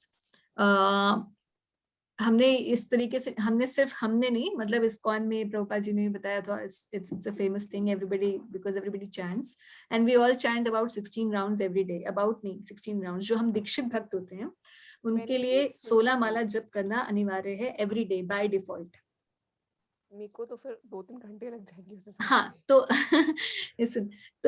एक माला जप करने में 5 मिनट से कम नहीं लगने चाहिए। मतलब अगर 5-4 कोई बोले मैं 4 मिनट में कर लेता हूँ या 4.5 मिनट में करता हूँ, तो इसका मतलब ही स्किपिंग द मनकास, स्किप कर रहा है। और 10 मिनट से ऊपर नहीं लगना चाहिए, क्योंकि अगर 10 मिनट से ऊपर लग रहा है तो इसका मतलब है कि आपका माइंड बहुत ज्यादा वैंडर कर रहा है। स्पीड क्यों नहीं बन पाती है? एक उचित स्पीड है 5 से 10 के बीच में, और उसमें भी सबसे बेस्ट है कि 6 to 7 मिनट्स में कंप्लीट हो जाए। Sometimes I feel in chanting के like मेरा ध्यान बहुत अच्छा लगा है, merge in like chanting, वो mergeness फील हो जाती है, और sometimes ऐसा लगता है कि आज तो कनेक्शन ही नहीं है।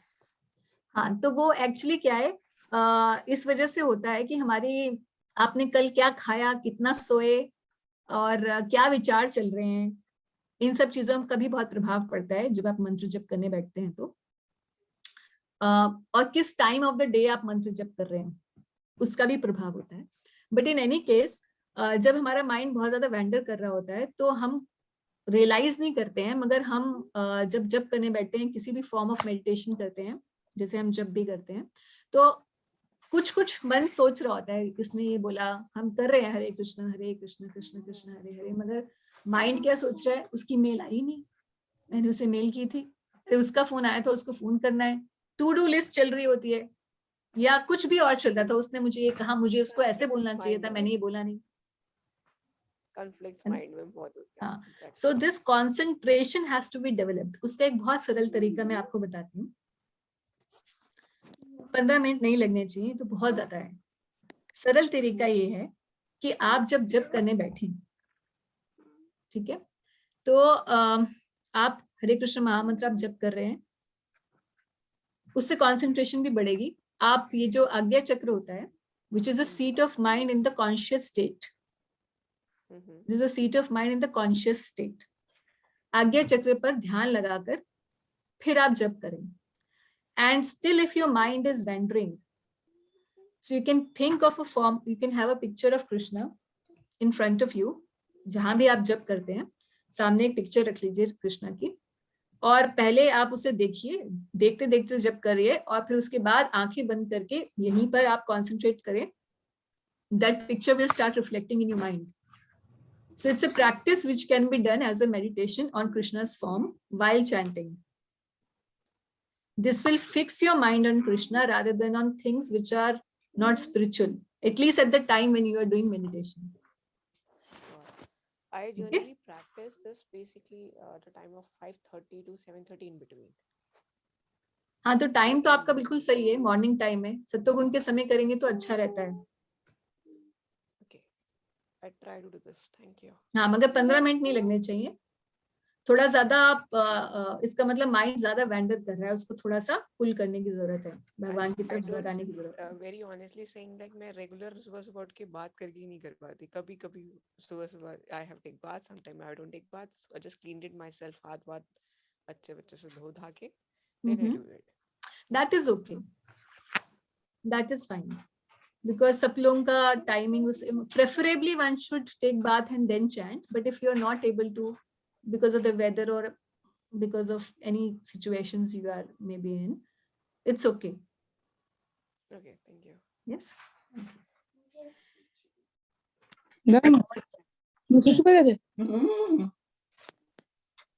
All right. So shall we close? ठीक है, तो हम लोग आज जप तो नहीं कर पाए, मगर हम लोगों ने जप के बारे में. पूनम जी, अभी भी आपको कोई प्रश्न है? No, done, ma'am. Thank you so much. All right, ठीक है. हरे तो कृष्ण माता जी. Yes. माता जी, मेरा एक रिक्वेस्ट है, अगर हो सके तो अगली बार से हम जब भागवतम की क्लास हो जाएंगे तो फिर उसके बाद हम एक राउंड जपा पहले कर ले, फिर उसके बाद आप अगर क्वेश्चन आंसर के लिए. हाँ. एक्चुअली मैं तो ये सोच रही थी कि हम भागवतम की क्लास से पहले ही जप कर लें. हाँ, वो तो बहुत बढ़िया रहेगा माता जी, क्योंकि chanting is the most important thing, और आपके साथ करेंगे तो और भी अच्छा भक्ति में आगे बढ़ेंगे. मुझे भी बहुत अच्छा लगेगा आपके साथ.